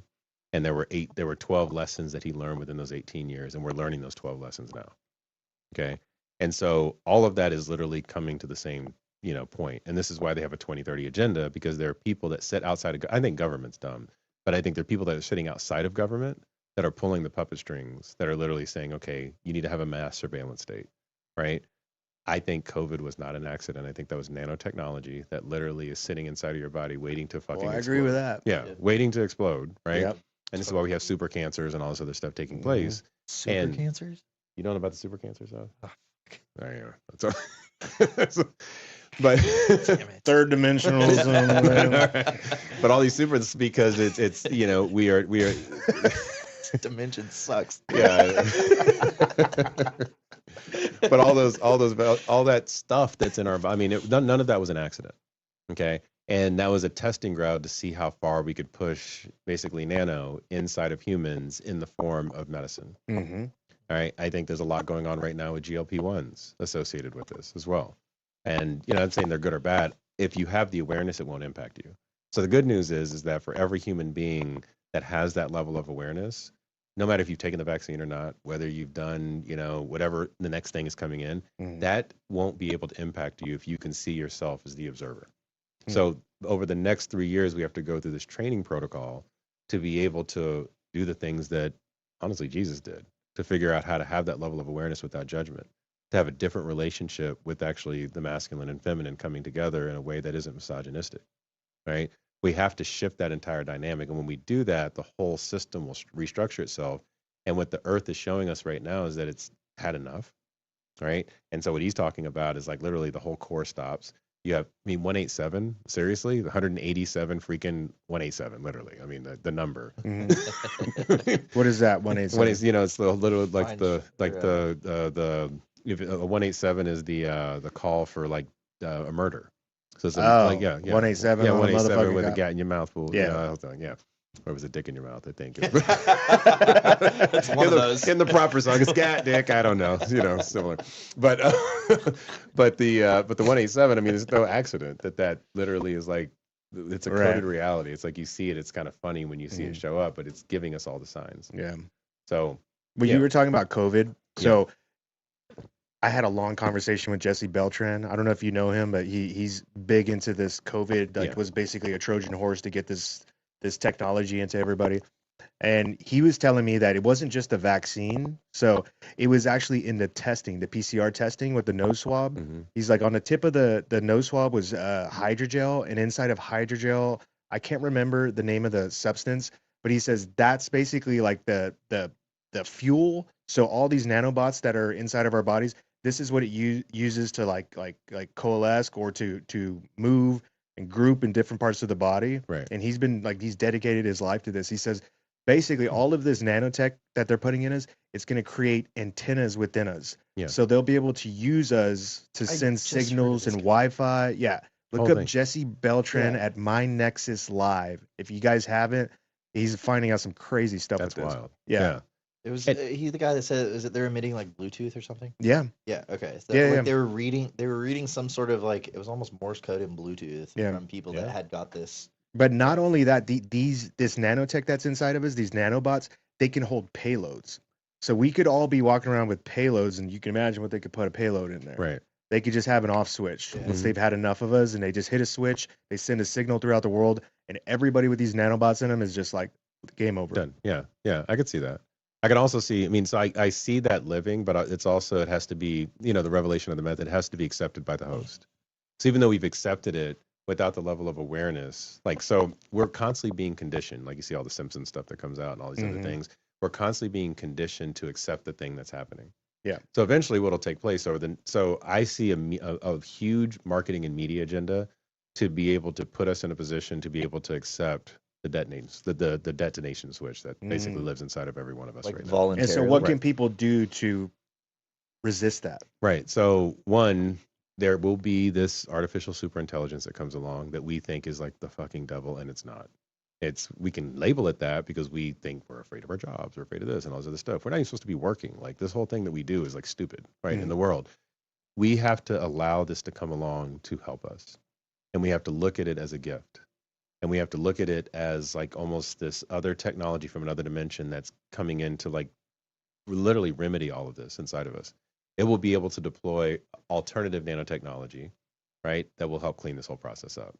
So you have to accept it. If you don't accept it, it'll never happen, Yeah. right? We also have to go through the process of like CERN also, I believe, right? It can be used for bad, but it can also be used for good. So when this whole thing of CERN comes back around and they're now able to start creating stable structures through this actual Higgs field, what'll take place at that point is like we can start commanding it to do the thing that actually creates this new Earth, this new world, like new technology, stuff that has never existed. Who's before. we commanding it? So it's going to require a whole set of new humans to stand up. It's going to require, I'm going to candidly say, a new religion. It's going to require not a religion based on control, a religion based on freedom. Okay, so it's a freedom-based religion that we all start to walk in as one. And this is what I feel like my purpose is in the world, is to at least get us like kind of going that way. Yeah, but the powers that be, they'll never let that happen. They're never going to relinquish control. They can't stop it. You know, you can't, you know, I was incarcerated for 4 years. Okay. I found my freedom inside of those walls, and they couldn't stop it. No matter what the system was, I found freedom inside of those four walls. How so? Because I recognize that freedom is a state of mind. Okay. Freedom is what I do with my body. Freedom is the anointing of the experience that I have, the friendships that I make inside of there. Like I went in there, I mean, I had never gotten detention, right? And my godfather did all this crazy stuff, and I ended up with a freaking like crazy bill, and you know, all of a sudden I'm sitting in a 46-month sentence. And I go through this entire thing, and I walk in and I see this guy tattooed tears and gold teeth, and I would have never talked to this person. Guy with a swastika symbol on his face, right? All these things, and I'm like terrified, you know. And I'm about $160, right? You know, it's said You at were my young. height. I was young, Yeah. yeah. And so I go through this entire experience and I'm like, okay, my first year was hell because all I wanted to do was get back outside because I associated that with freedom. And then eventually I found freedom on the inside. And I was like, oh, okay, well, I can free my mind. I can think these things. I can come up with concepts. I can, you know, plan out my future. I can do all of this amazing stuff. And I felt more free. And then the minute I walked out, it was hell. Whoa. Right? Because I'm like, oh God, there's all of this stuff that I have to deal with now. that I Is didn't this have to why do. you think people come, like they choose to stay in if they have the option? I think they stay in because they get so conditioned. Some people get conditioned off of a program, like it's a repeating program. So like imagine like all of a sudden like there's a program that you get stuck inside of, and then they go into that and they don't know what the alternative is, and they'd rather live inside of that. The goal of it is to find freedom everywhere. So if you can find freedom in there, you can find freedom anywhere. Yeah. And so the people that are controlling it, that have created this archonic prison, I'm using the word archon because it's like this ruler-based prison, is intentionally set, and we just have to be able to see the code. And if we can see the code literally lives within the number 12, and you can see how it all works. And there's 12 lessons you have to go through. You're the 13th point. This is actually living in Jesus' entire walk. and then it actually bridges into this 14th space that you have to get into when you have a different relationship with, as a man a woman, or a woman a man. Okay, or masculine and feminine, because there might be, homosexuals or whatever it might be. I mean, I can't call that, but whatever that masculine and feminine comes together, like that has to have a different level of union and partnership so that you can actually generate life. That's one of the other laws, the law of gender. So it has to generate life. Damn. Any questions on this? Got any good ones, Mitch? Is the Earth flat? That's a good one. Tell me the truth. Get me out of here. Come on, guys. What do you got? Okay. I'll do it. I mean, I do this every day. I'm not doing this. The law of correspondence, okay, says it can't possibly be. Okay, so if the law of science also says it. If you look at your cell structure, okay, as above, so below, as within, so without, that would mean that you have these flat surfaces that live inside of your body, which means that if that's the case, then the world would be flat. Yeah. Okay, so it can't be flat because everything inside of us is spheres. Like, go to Terrence Howard's weird stuff, right? Like everything has a curved nature to it. So okay, no, it's not. What do you say to the people that, like, I mean, there's people that really fully believe it. Yeah, like they use Antarctica as proof. There's ice walls over there. They're not letting us look in there. What do you guys think about Antarctica? I mean, talk to somebody that's been. I mean, I was on the call with Who's a buddy been? of Robert has a fucking tour going. Yeah. Like to Antarctica. Yeah. He did go. But they only let you into that. There's an island out there. It's called like Deception Island or some shit. Yeah, because it's Antarctica. Like, how are you? You got to be highly trained to survive in like Colorado in the winter. They won't even let you fly over it. Oh, so a buddy of mine, his name's Keith. Okay, I don't think that matters for the story. Write it down. Everybody go look up Keith. No, but a buddy of mine, Keith. He did a excursion where they went to the middle, right, of Antarctica, and they had to like train for this, and they hiked the entire mountain, and it was only like 80 something people like in all time done this thing, and it's super expensive to go, and they fly into it, and they have to. He talks about you have to like store your poop, so like you poop in a bag and you have to take it off. They don't leave anything out there. You can't pee on the ice because it'll stay there forever. Like all this crazy stuff. So talk to somebody that's been, and they're like, none of that's there. Like it's none of that. Sidetrack. What do you guys think of Hollow Earth? Like different parts are interesting, but not like the entire. I like Hollow Moon better. Oh, I like that one too. Hollow Moon better. But I mean, what was it? It was Admiral Byrd, right? That was the pilot from back in the day that says like there was like a 15 kilometer or 3 kilometer something opening, and there was an opening on both sides at the poles that you could literally fly into. I'm not saying that there's like anomalies. There's not anomalies at the poles, but what he's saying is like really actually true. You have to go through intense like survival training to actually do this stuff. They don't let you go to Antarctica because they don't want a lawsuit because you died in Antarctica. It's kind of like Egypt blocking off the entrances to these like underground shafts because people fall into them and they die, and then people are like, oh, they're trying to hide stuff. They actually are trying to hide stuff. Yes, we know that. But also, you can't be a fucking idiot and walk into these holes. There's two sides to the coin. So I'm all about the conspiracies and them being very interesting. But I do err on the side of like logic on this because we've all probably been out in the wilderness. There's been some times I'm like, oh, this is get sketchy real quick, Right. So but the Hollow Earth thing, there's so much evidence of underground stuff. I think that's actually what they're referring to is more of like the underground side of the ancient world and the world that we used to inhabit, because there was times when humans mostly lived underground during cataclysmic events and stuff like that. I mean, at the scale of being able to fly a plane into it, I don't know if I actually fully believe that one. Like, that's one of those ones. Look up the story of Admiral Byrd, his recount of Hollow Earth. See if you can find the actual story. Because what I understood, I don't remember how long or how many miles he said he flew under the Earth.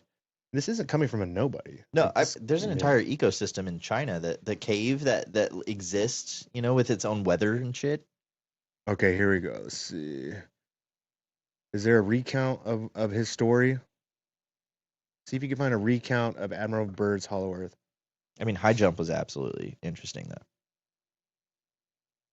though. Okay, here we go. The Hollow Earth story involving Rear Admiral Richard E. Byrd is a famous urban legend, claiming he flew into a secret polar opening and met an advanced inner-Earth civilization. The secret mission. The legend claims that in February or March of 1947, Byrd undertook a secret flight either over the North or South Pole. The story states his plane's instruments malfunctioned and he drifted into a warm, ice-free land inside the Earth featuring green forests, rivers, and even woolly mammoths or prehistoric animals. Believers say his aircraft was intercepted by glowing disc-shaped flying machines. The subterranean inhabitants, often called Aryans or Agarthians, allegedly gave Byrd a grave warning for humanity, expressing deep concern over mankind's use of atomic bombs and nuclear weapons. The tale alleges that upon returning to the surface, Byrd was debriefed at the Pentagon, sworn to secrecy by high-ranking officials and President Harry S. Truman, and threatened with detention if he spoke out. He supposedly recorded the truth in a hidden diary anyways. Sounds like you had a really good DMT trip. In the air. In the air. Yeah. But, I mean, you can't dismiss it, though. Like, on one hand, you're like, there's all these dimensions. I'm serious, guys. You got to get your shit together or else you're fucked. And then you can't dismiss this because, I mean, there's just as much evidence for this as that, you know? Yeah. So you almost have to keep an open mind to it that this could be real. So I guess my thing would be if this is a rendered reality, right? Because I believe that this is a version of some kind of a program that's being depicted that we render based on the way that this computer system of ourselves works, right? So we're walking technology. We're fucking really amazing technology, whatever built it, right? And if that's the case, then when you go to certain areas of the earth, like if you go to Egypt or you go to like certain chakras of the earth, or you go down to Antarctica, the vibration changes. And so if the vibration changes there and you are part of a coded reality, then what you will see will start to adjust itself the further that you get into that vibration. So it's like rendering. You're rendering. Like in a video game. Yeah, he's rendering that reality based on what that vibration is, and not a lot of people go to it. So it's almost like entering into a physical DMT trip where everything starts to readjust itself, and that's what I think he was seeing.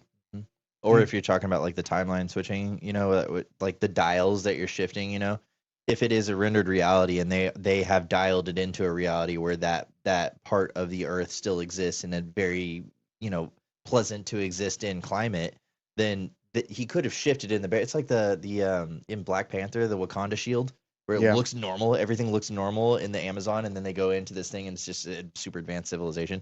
I don't think that's very far off from the truth, honestly. I think that there's probably, if we're talking quantum rules here, I don't think it's too far of a stretch to say there's a reality where we've already rebuilt places like Egypt and India and stuff where these technologies are common sense to us at this point. And we've gone down that route, where this one has kind of just been this weird like limbo zone of being very highly advanced but also very highly hostile to ourselves, to the planet, to other people around us, where that dominant vibration that we're kind of tuning into is that. And if there's something that I really like that Sean does is kind of taking that and addressing the fact that that does exist, because a lot of creators don't want to address the fact that there's, you know, bad shit going on in the world. But and you kind of like shifted into this is actually possible for us to make a change and go into that direction, and it's not really that hard, you know. We've all had experiences where we kind of like hit rock bottom or something, and that was the switch that was like, I'm done with this, I'm doing something else. True. You know. So I think those points get hit throughout history, and if you're, depending on what you're tuned to in those things and what knowledge you have of going into a new one, that determines the direction. And I think people are placed in certain positions at certain times to kind of shift the entire global perception or the entire human perception into there is a possibility of doing things differently and doing things better and helping each other instead of constantly competing and hurting each other. Well, who do you think is pushing those specific people to do those? The bad ones? What do you think is pushing that? The bad ones or the good ones? The good ones. The good ones, I think. So going back to this age thing, is we're kind of saturated in the end of that cycle, right? But there's a whole bunch of new people that, if you're thinking about it from consciously, I think this is all a choice. Like, I think I incarnated here. I chose this, you know. I think I chose this time to do something very specific with it. I feel internally that there's certain things that I have abilities to do and gifts that I have that are beneficial if we go in this direction, and I use my intuition to kind of guide me there. And the more you tap into that, it's like it hasn't led me astray, you know? So I think there's more people coming in from this new age that are very tapped into that thing. And despite all the chaos going around, despite all the fear programming and everything that you're encountering, there are certain people that are like, I gotta push this out for a second because look at this. Yeah. You know, look at the stuff. This could be us. This is the way, and it's not that hard. And the way we're doing things is actually the hard way, and this may be the easy way. Let's take a look at that. So we're in this like crossover period where those things are, there's very powerful older generations coming that are still existing, and very, very hyper aware new people with very interesting and novel talents that would not be effective in any other time period. Like I don't know if I would be as effective if I didn't have the internet, you know, it's speaking about these things. And so Mitch, pull up that Uranus post. What? This is a nice break. So, in case you guys didn't know, NASA is planning to go extremely deep into Uranus in 2030. I was actually going to start the live with this. I was going to start it, but I forgot. So I was like, oh, this is perfect. This is like the halfway mark here. I mean, that sounds right. So that sounds right. Yeah. NASA is preparing an ambitious mission that could give humanity its closest look at Uranus. The proposed Uranus orbiter and probe mission would send a spacecraft to the ice giant, where an atmospheric probe would plunge directly into the planet's clouds to measure things like temperature, pressure, composition. Stop laughing, Tyler. And atmospheric movement. After releasing the probe, the main orbiter would spend years studying Uranus from above, including its mysterious interior, unusually magnetic field, rings, and moons. If launched as planned in the early 2030s, it would become the first dedicated mission to Uranus since your last girlfriend. I mean, Voyager 2 briefly flew past the planet in 1986.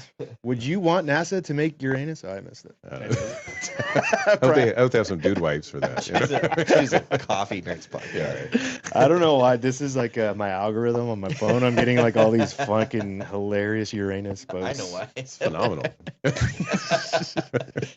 You're tuning into your future, Sean. That's why. Your vibes are aligned. I'm just trying to align my chakras, you know, and the female and male the in root. me. Balancing. I'm trying to get ready for the next stage. Yeah. You guys are the ones that are going to be behind. Experiencing the black hole. Yeah. Brown hole. Full circle.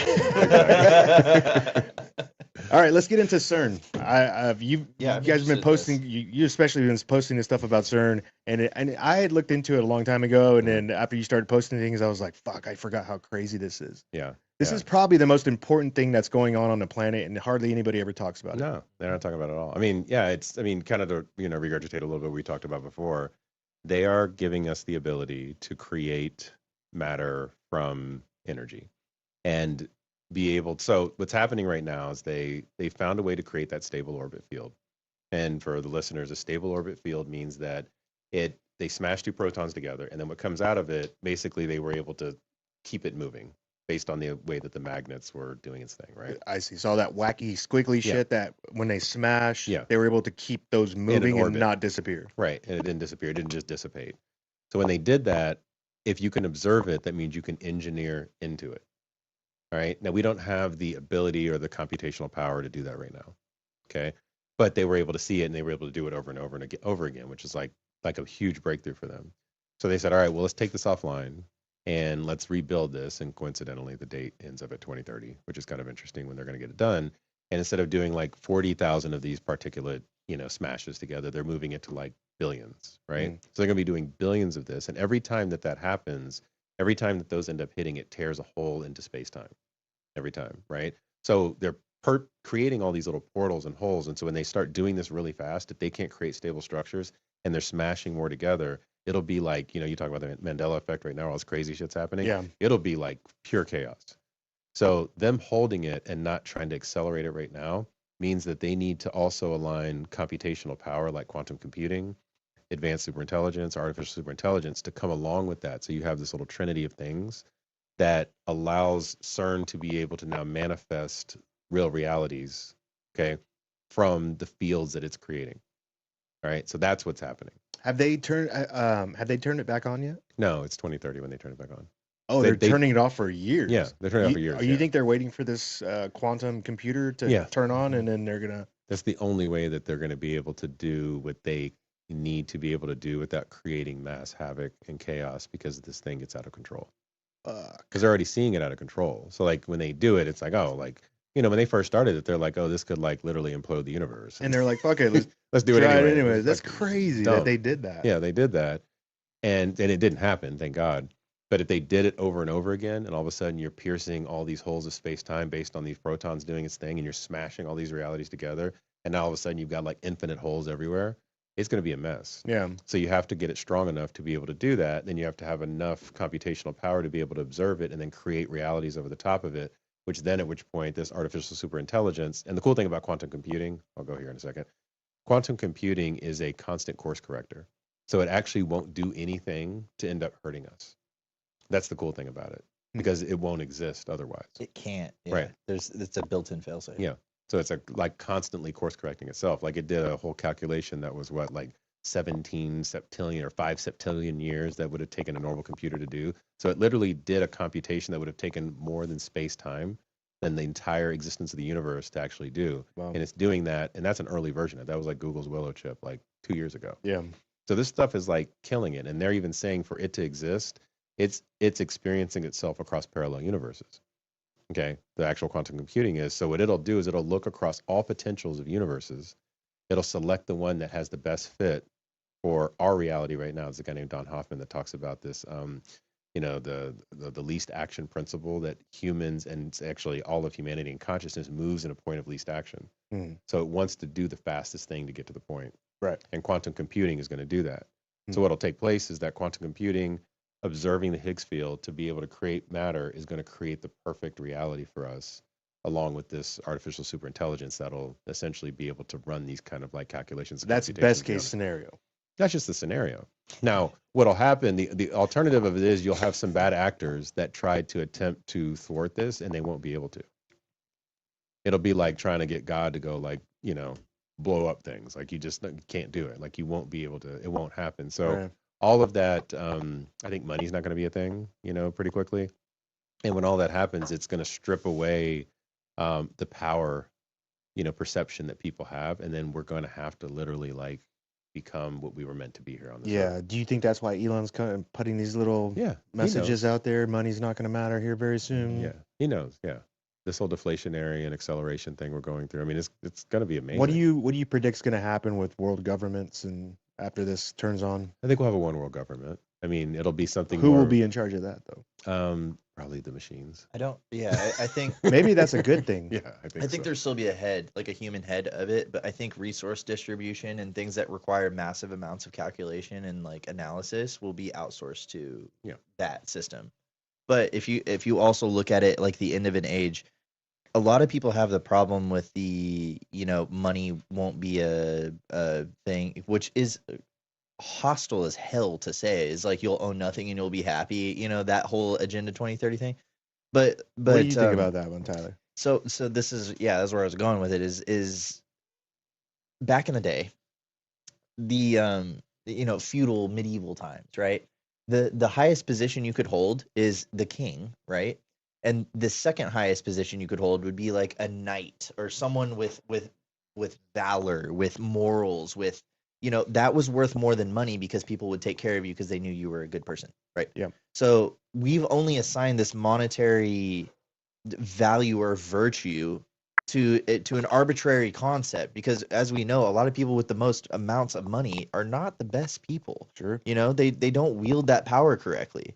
And the cool thing about the old system was, I mean, obviously you're going to have people that abuse it in any way. Whatever the source of currency is, you're going to have people that abuse that for personal gain. But there's like the built-in system of the quantum thing that he was talking about. There's kind of a built-in system of meritocracy that I think will arise. It's where your value, your standing in society will be how much you give to society, how much you can help your fellow man instead of, how much can you acquire, how much stuff can you have, and what's the best stuff that you own, and look at all my shit. Mm. It's look what I did for all of these people, and look what I did for my city and my environment, and how we cleaned up this river and all this stuff. Like there's going to be a transitional period where if it is going to go in that direction, and a lot of the labor stuff's going to be outsourced by robotics, and a lot of thinking tasks, like the really not fun thinking tasks, not creative, are outsourced to computers. There's going to be this gap here, and that gap has to be filled by something. And the best thing to fill that gap with is a probe into Uranus. That was a turn. I was like, oh, what is he gonna say? It was like a mic drop. This is the second drink time. No, I love it. Let's go. More Uranus talk. I got both you. Yeah. No, it's gonna be it's gonna be a meritocracy thing. Like not how much can I do like now too. What does meritocracy mean? Meritocracy. I'm an idiot. Meritocracy is not a it's like a system of contribution, essentially. It's like how much you contribute is how much your value is worth. Meritocracy, that's like your merit. Yes. Okay. Your merit Makes within sense. society. Like where, like an oligarchy would be the how big your business is, or a monarchy is how just a king, right? Mm. Meritocracy is an even more distributed system than democracy. It's based on contribution and value to society over organizing a company in the most strategic way, or organizing a group of people to go take over this land in the best way, right? So in a way, right now, with our current level of philosophy, it seems to be the way that things are going. But again, who knows? With this stuff coming on, there could be a new system. But I see it going that way. Yeah. You'll be compensated for your frequency and your being. That's gonna get interesting pretty quick. Yeah. And so the person, whoever leads the world, will be the ones that will be basically propped up based on their own frequency and their being. So it's not even about like integrity. reading minds; it's about frequency alone. Yeah, it's intention. I get you could say frequency is more of like, where are your actions coming from? Mhm. Does it clearly say I'm in this for profit, like everything around us is, Mhm. or does it say, hey, I just want you to have this really great experience, Yeah. and you're a human and I'm a human, and I benefited greatly from this experience. That's why I love the music community so much. It's expensive, but like what you get for what you pay for, Right. is like a life-changing experience for a $200 festival ticket. Fuck it, yeah, I got that. Tyler, what was that video you put out? I think it was a few days ago about the light that's emitted off of people. Was that you that put that? Oh yeah, the biophotons. Yeah. Can Yeah. you explain that? Oh, so that ties into the whole thing. So light is basically how we communicate with the supercomputers now. Is fiber optics. It's the fastest way. Speed of light is the governing speed at which the communication can take place, right? So the working theory right now is that your entire body uses these biophotons to communicate information, and it uses mechanical stress, I guess, as the driving force of it. So the mechanical movements, which would be vibrations going through the body and received by the body, those are those are interacting, right? But the long range form, like how my hand knows to be a hand for a long time, is through light, is what we believe right now. It's still being proven, but there's a lot of research with planarian flatworms, these little worms where you can cut them in half and they regrow themselves. Essentially, they're immortal, right? But Michael Levin, he's done this research where you can cut them in half and introduce a new frequency, and it'll grow like an eye on its tail, or a little arm on its face or something, and kind of fucked up, but it's proved that like we have these abilities that we don't really understand, and that's just the biological aspect of it. There's a conscious aspect of it as well, because your brain is governed by frequencies as well. Like higher level thinking is a higher frequency output by the brain. We can read that with an EEG. So the communication between those two is something that's going to be a really, really interesting field of study coming up, of like, how do we modulate this to the light itself to enhance cognitive abilities? Or if you get your arm cut off, can we grow another arm? Do we have that ability to do that? So just with light. Just with light, because the information that's going through the your DNA and everything, all your cells is microtubules. They're holding these things together, and no one really knows how they work. And the only theory that's been proposed is that there's some quantum processes going on that are governing these interactions with your cells and with your mind, allowing you to react in the moment and also to survive here in this reality. So if we can understand those processes, then you can create a new form of medicine where it's frequency based, essentially, because light and sound are the same thing. They're just different octaves, right?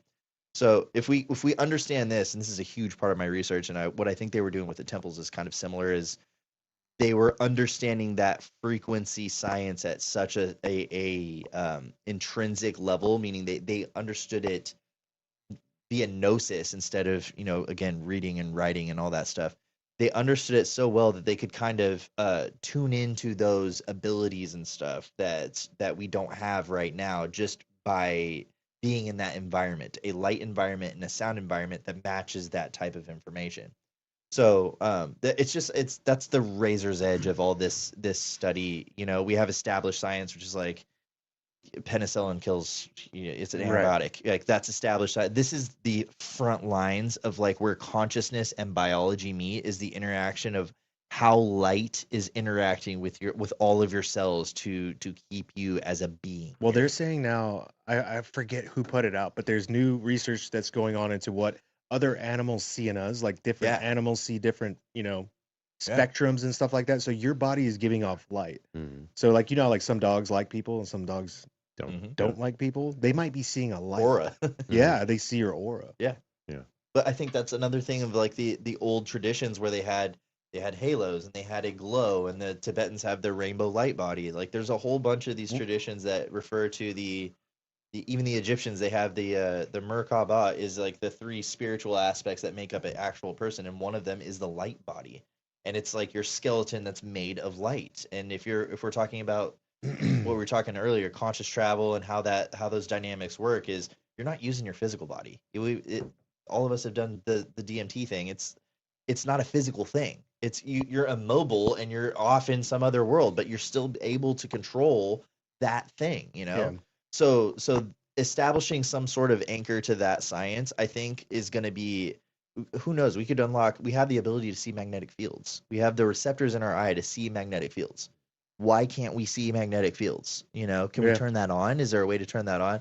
That stuff is wildly interesting to me, because then we start getting like superpowers. Mitch, can you play that video with the ghost DNA? Oh, dude, I just looked into this. Yeah, I know. I wanted to play this. I want to get you guys' take on this. Have you seen this? Maybe. See if we can find it real quick. Bear with us. I think you had a tab pulled up for it earlier. If you could probably just YouTube it too. Ghost DNA. I think it's called Phantom DNA Experiment. If you want to just Google that, because that's what I was looking at with that last video. What a great fucking show, right? We're giving it like for free. These guys are getting like some great stuff. You guys owe me. You know how hard it is to see. I wrote like down so many notes, and I've gotten through like 2 things because I'm like, that's too retarded. I can't ask that. This is way too fucking dumb. I can't ask that. Like, I shouldn't. I want to see what you can ask. No. I'm curious too. All right, here, play this.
I think that's good. I think it's good, Mitch.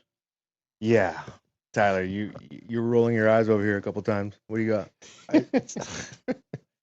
It's just like the resistance to all these ideas happens for so long. It happens for like decades, and then something like this comes out, and then like we've been talking about this for years. Yeah. Like we've been saying this. It's not controversial. We're not saying anything wildly out there. It's just like that is exactly what we're talking about. The origin of the species and the calendars that go back that far in time from the ancient world are saying the same fucking thing. Like there's been a modification of what she's saying, essentially a hybridization of species, that there was something that existed on this planet before, and it was built to live here, and it was engineered through evolution to live here.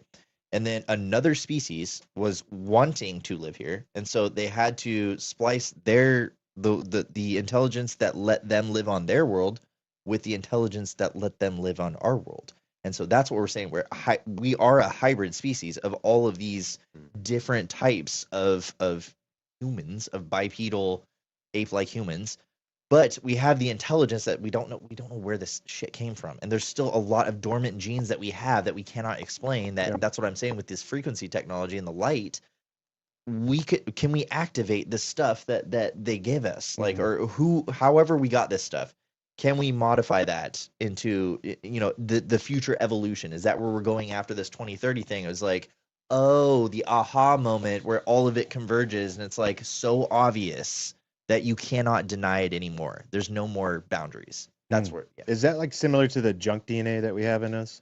That's so the junk DNA is kind of like an older, like, scientific jargon term. It's pretty old now. They know now that it's not junk DNA. It's not just junk. It's reserves, I guess you could probably call it. Like, if shit happens in the climate, there's stuff there that will help us adapt to a new climate or very traumatic issues if we need it, or the environment, essentially. Because I was always wondering, like, say we did come from, say an alien came down to Earth and whatever, created a hybrid off of a monkey or whatever, which is what we came from. There would be DNA evidence of stuff that's maybe like localized to their planet, like we don't need here. Yeah. Right. Yeah. That's what it is. So do you guys think we were hybrids from aliens? Total Anunnaki vibes. I mean, you've gotten into that, the Anunnaki stuff, and that's all it is. Yeah. I mean, there's so many stories about it. There's like, the fallen angels and the Nephilim and all these other things, and like there's different versions of how people have constructed that. But it's all the same thing. They call them different things. But what do you guys personally? What do you think, Sean, about this? You think it's real? The Anunnaki theory? I mean, I think that's just like a cute name, right? I'm a weirdo, so I'm just gonna say this. Like, I believe that everything that has already happened, we're remembering the future. So there is really no past because it doesn't exist, right? Even though there's evidence and artifacts of these things. Like Tyler and I had a conversation the other day. Like, I believe that the pyramids were left here so we could reverse engineer the technology into what the future is supposed to become.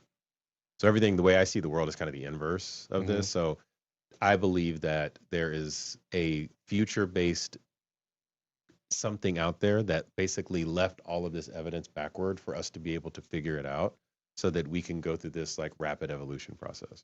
But to add to that, I think there's so much in us that has the potential. There's no reason why they would have left the pyramid. I share his belief as well. As it's kind of like a time capsule. Also, it did other things, but I think the dimensions and stuff encoded in it were meant to activate latent circuits that we did not have, and to awaken, in a sense, that what those things that they had, that they gave us. So when we think about that, if we were to stumble upon the Great Pyramid maybe 200 years ago, you don't have the math, the science, the archaeological technology to dig it out. Like, you don't have all of these things to necessarily process what it actually is. But once you hit a certain threshold, it's like a switch in your phone. They're regulated by voltage. If the voltage is not enough to trip the switch, it does not get switched, right? That's how circuits work. It's a transistor. So once you have enough data in here to flip that switch, I think a cascade comes, and this is what we're talking with this transitional period. The cascade will come, and things will become so obvious that it will be very hard to look at it the old way and be like, oh yeah, it's a tomb. You know, Right. it's already really hard right now, but I think a couple more years and a little more evidence is going to go in that way to flip enough switches to where that cascade happens, and then the awakening happens, and then we get all that flooding of what happened in the past comes through gnosis instead of me showing you this video of what happened in the past. I see. You feel it in your bones that that's actually what it was for. And then you guys are gonna be out of a job when that happens. We're That'd be great. fucked. You guys are Yeah. fucked. We're fucked. But and You better all that- learn how to paint. Yeah, and all that junk DNA that's inside of us, that's where telepathy lives, time travel Yeah. lives, Yeah. like all of the stuff that we could potentially do, like, you know, teleporting from one place to another. All that we've dreamed of exists inherently in our body. I got a bigger question for you guys. This is a much bigger macro. If God did all this, why? Why is he trying to bring us up step by step in this evolution? What is the purpose of all that? Great question. So Is he just he needs some friends? so He needs let me- some people that are smart enough to hang out with him. so we have to redefine God based on, so we've done a really poor job as humanity of personifying the divine. We put it in human form, we give it conditions of humanity. That's like saying, hey, God exists between the first and fourth dimensions that we talked about, right? So it's a space-time like entity that does all of this shit, right? And it's not. Like, it's part of it. So what we are as a humanity is that piece of God. So if you take God around these whole like 9-dimensional constructs of all the things that it could possibly be, right? All of space and time, every potential in the universe, everything that could ever exist. It's not for us to ascend and go through really anything. We're just like in our own little mini pod trying to figure this thing out.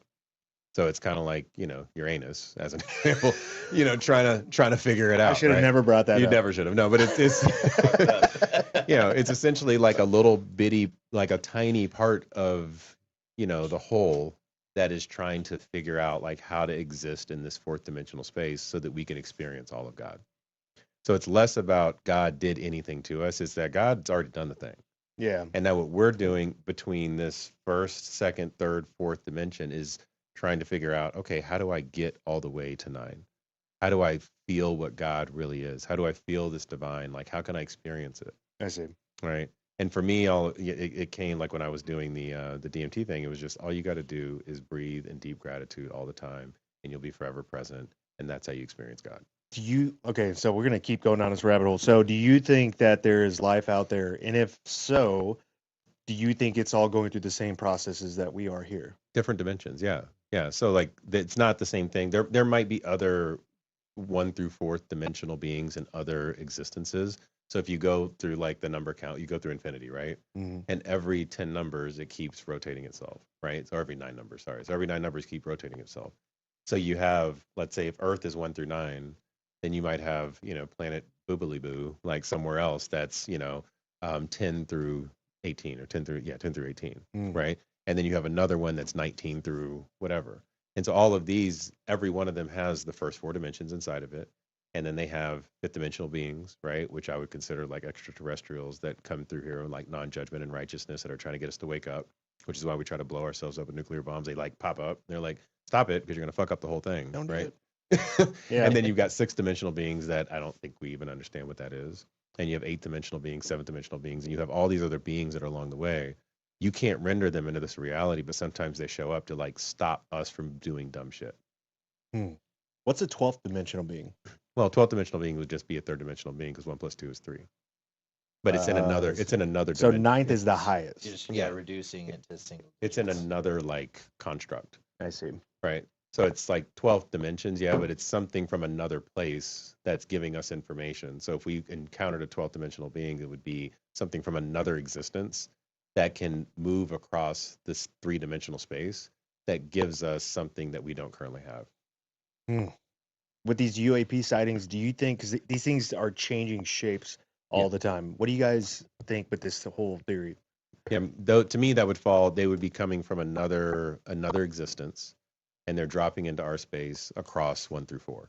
So they're like, you know, they're 10th, 11th, 12th, 13th, something dimensional beings. Some of them have, you know, like we codified, I think, what is it, 4 of them that they said? There's grays, insectoids, there's reptilians, and what are the Nordic? Nordics. Yeah, the Nordics, right?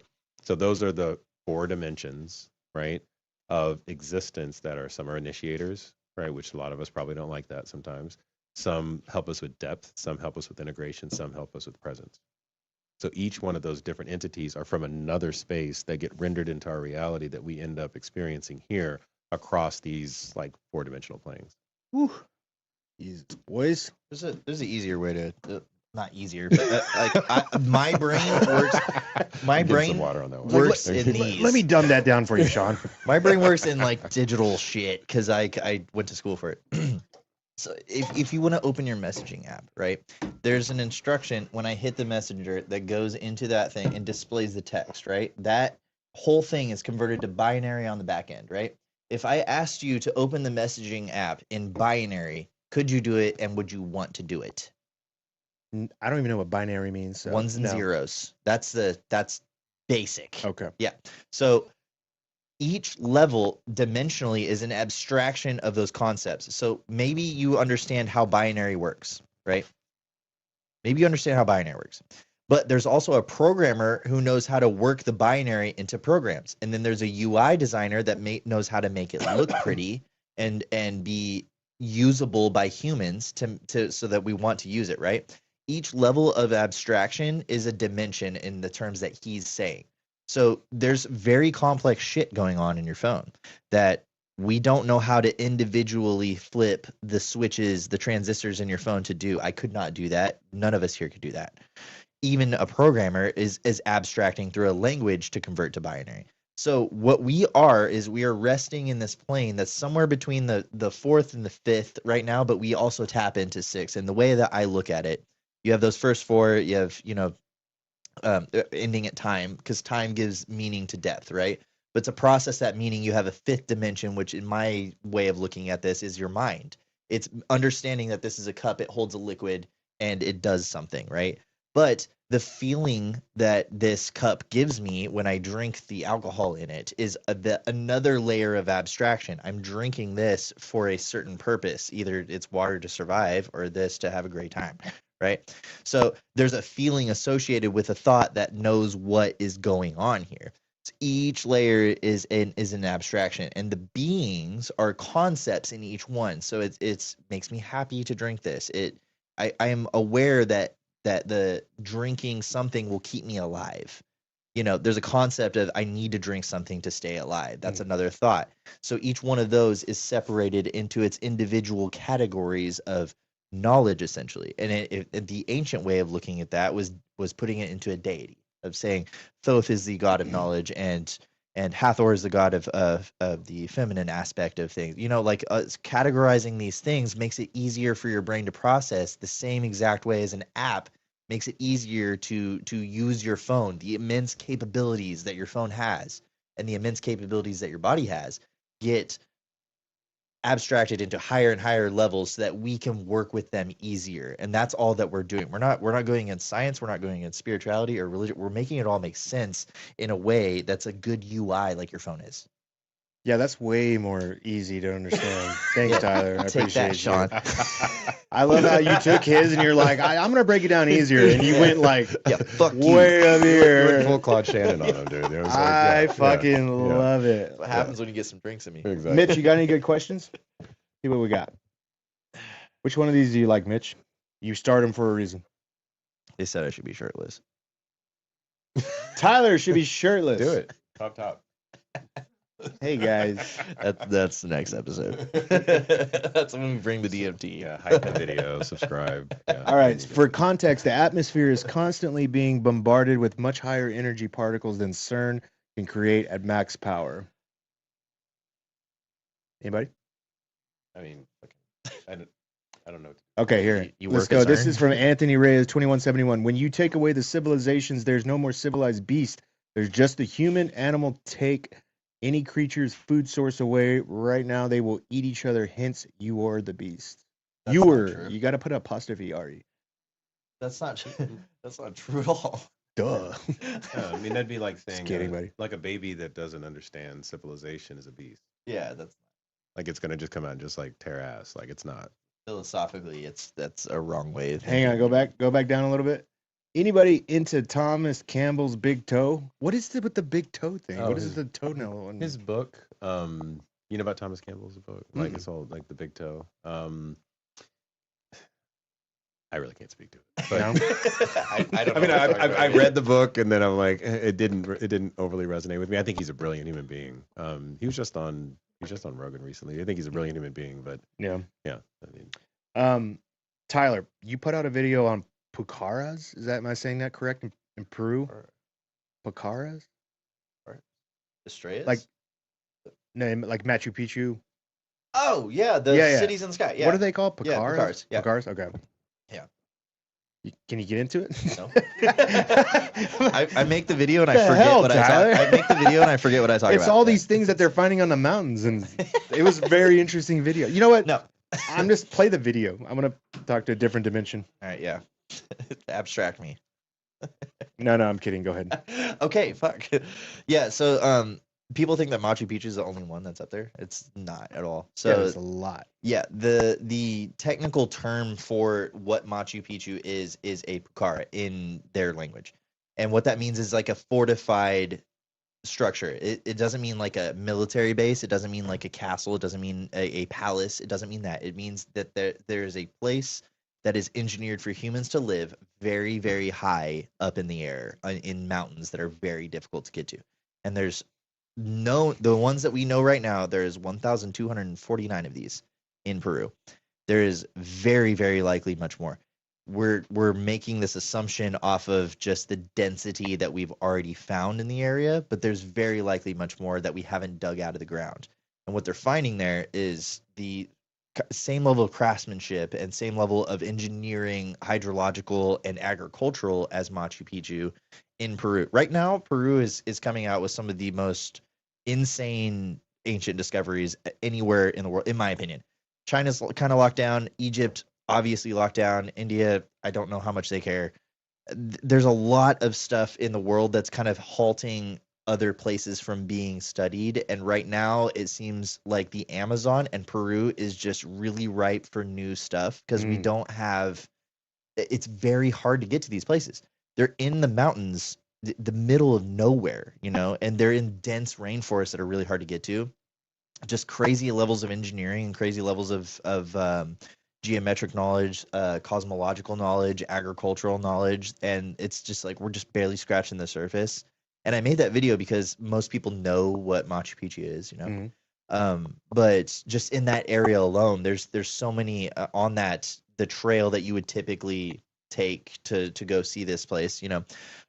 There's stops that you could take that would take maybe a month to go see every single one of them, just on the ones that are known. Yeah. And the ones that we don't know, we just have kind of satellite images of where they could be if we can get people there to dig them out. Beautiful. You guys got anything else? Anything you want to hit, Sean? I mean, I got so many things, but no, I mean, I think we're good. I want to know the questions you don't want to ask. Yeah, give us one more of those. Yeah. Mine were so dumb. It's like, where did the pyramids start and why?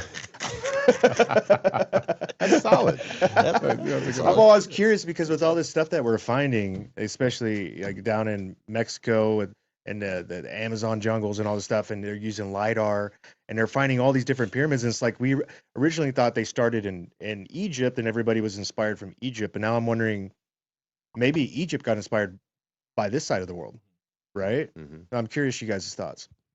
Of like the oldest kind of place. Yeah, like where did it start from, right? This was obviously like a fad. I don't know. A very long fad. I don't know if it originated in like physical reality. That's my biggest thing is if it existed in all these places everywhere, right? If it existed in Peru and there's pyramids in Egypt, and there's pyramids in China, and there's pyramids clearly everywhere, there has to be something that's linking everything that's not physical. Like the chances that these things arise independently and look so similar and have the same structural characteristics and same geometry and same alignment, all of these things lining up at once, is just, to me, statistically impossible. Like unless you're tuned to a very specific reality where that's a thing, right? Yeah. So that would mean that there's a lot of very interconnected human, and he was talking about before of like these abilities of telepathy and tapping into this pool of universal human knowledge that maybe we don't have anymore because we've put that outside of ourselves into a device. Maybe that was what they were tapping into, and the date doesn't necessarily matter because it always existed in the minds of these people, and that's why we see it everywhere in independent civilizations. But they share this genre like flavor. They're all the same. But there's like the Egypt pyramids and the Mexico. They have their different. They have like a style, Yeah.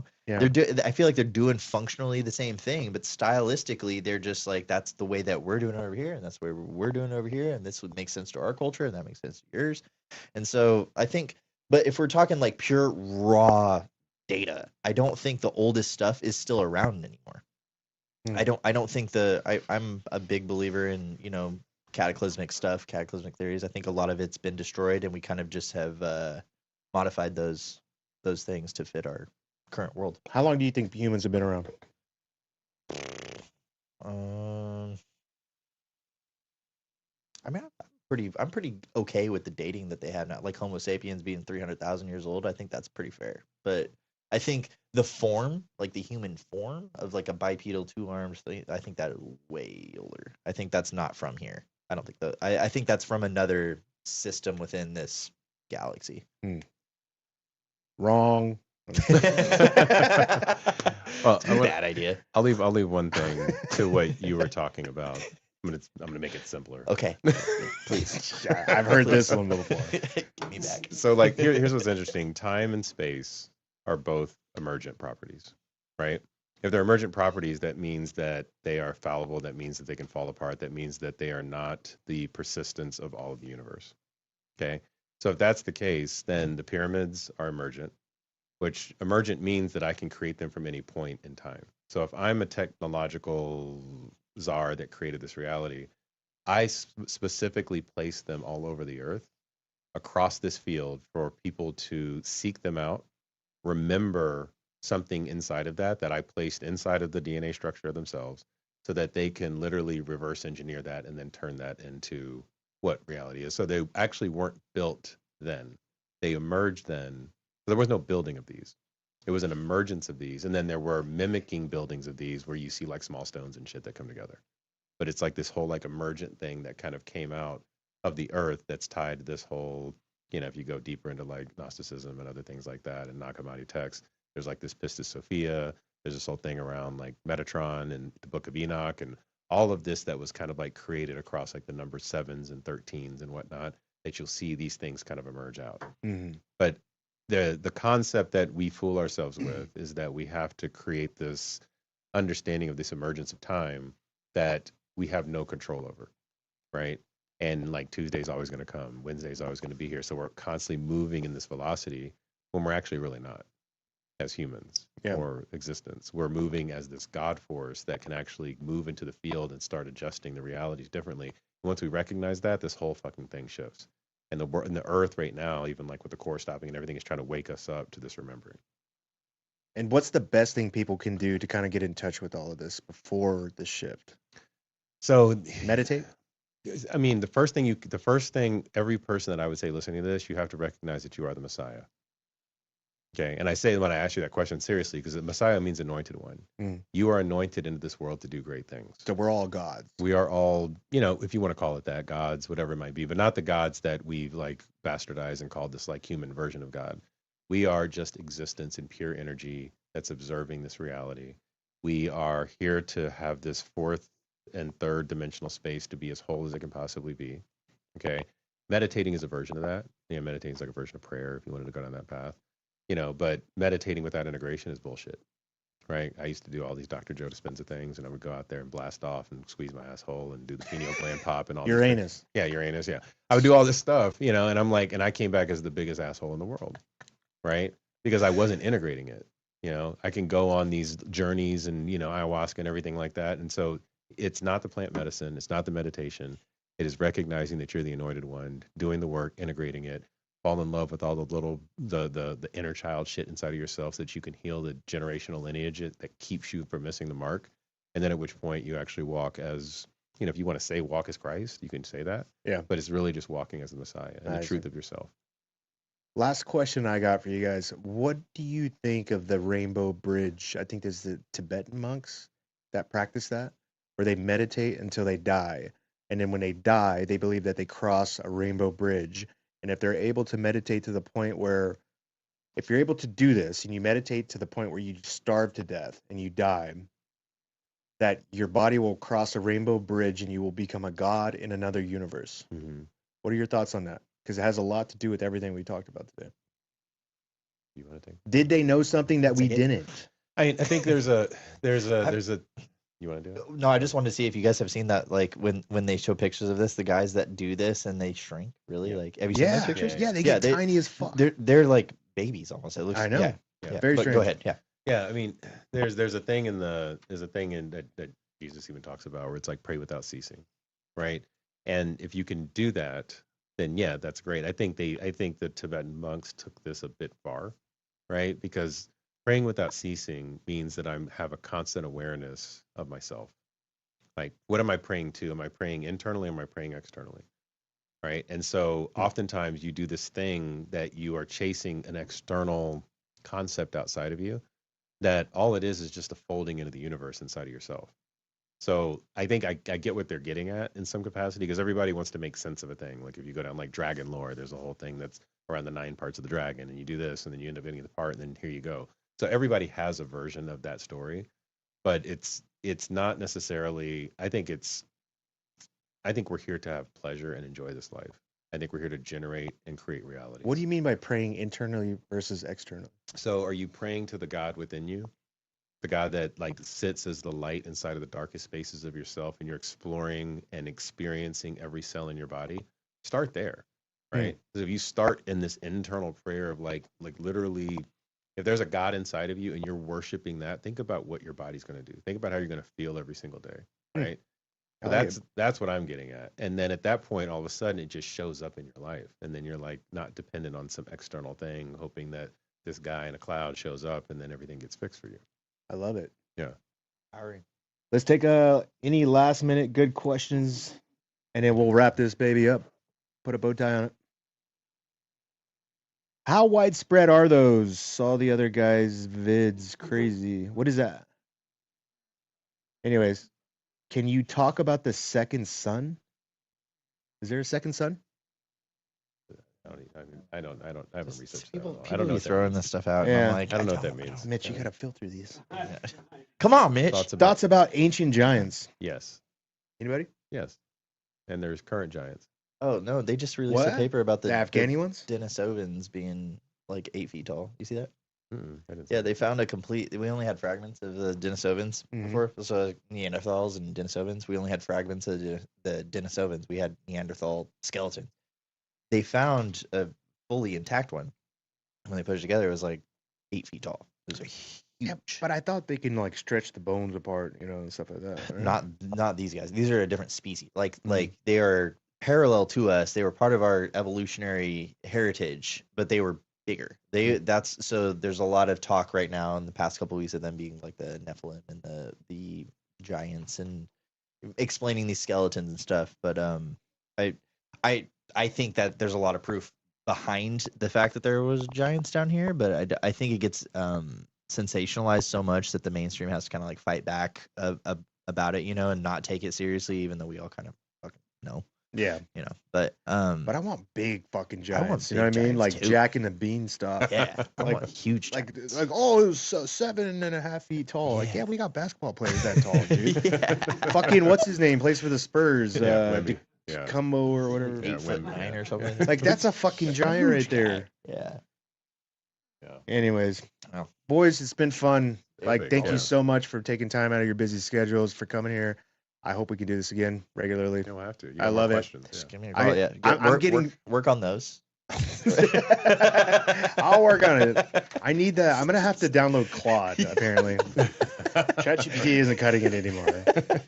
Yeah, you need a more sophisticated AI. You know, I keep writing these because this is when I started the podcast. I would write everything down just to kind of like keep me in line. But the more of these I do, I realize I don't even really refer to this. Once the conversation gets going, my brain's starting to figure it out. And it's like, okay, I know where to go here. Like, take it easy, close the book, you know. And which I should do. It's like a you know, safety net. Yeah, it's a safety net. I'm like still hanging on to it a little bit, but man, dude, you guys are fucking smart. We'll be your and everybody here that's listening to this, there's a reason they're here. You guys are fucking brilliant. I don't know what's gonna happen, but if shit hits the fan, I'm calling you guys. That's all I know. I'm calling you. You got all the guns, dude. Well, I can protect you physically in this other symbiotic dimensional stuff. We got this. We got this. Oh, but where can people find out more about you? Where can they, whatever? So me, Abundance 10,000 on Instagram and on YouTube. You know, drop in there. I mean, I think if you're watching this, that's all connected. I have a thing called the Miracle Academy, themiracleacademy.com. Check that out. All good things in there. So yeah. Tyler. Baseforge.us for everything. Also, there is a conference. I put you guys on the list in plus ones for. There's a conference in October that I'm speaking at in Austin called Quest for Ancient Civilizations. Let's go. Yeah, so you guys have to come to that. But that will be like my first kind of like push with a live talk that I've been working on for like a year now. Super very big. It's gonna be music and shit involved too. So oh hell yeah. Yeah, that'll be really fun. But everywhere else, yeah, I have baseforge.us on everything, and yeah, I'll be back here probably next month too. So. Let's go. Well, thank you guys very much, Mitch. Thank you for working the switching for us and everything. And thank everybody that was here. We love you guys. Honestly, we can't do this without you. If there's no audience to listen, it's like God. It's like you need somebody to observe this stuff. You know what I mean? You figured it out. You got it, dude. Rest in peace, Dolly Parton. We love you guys. Bye.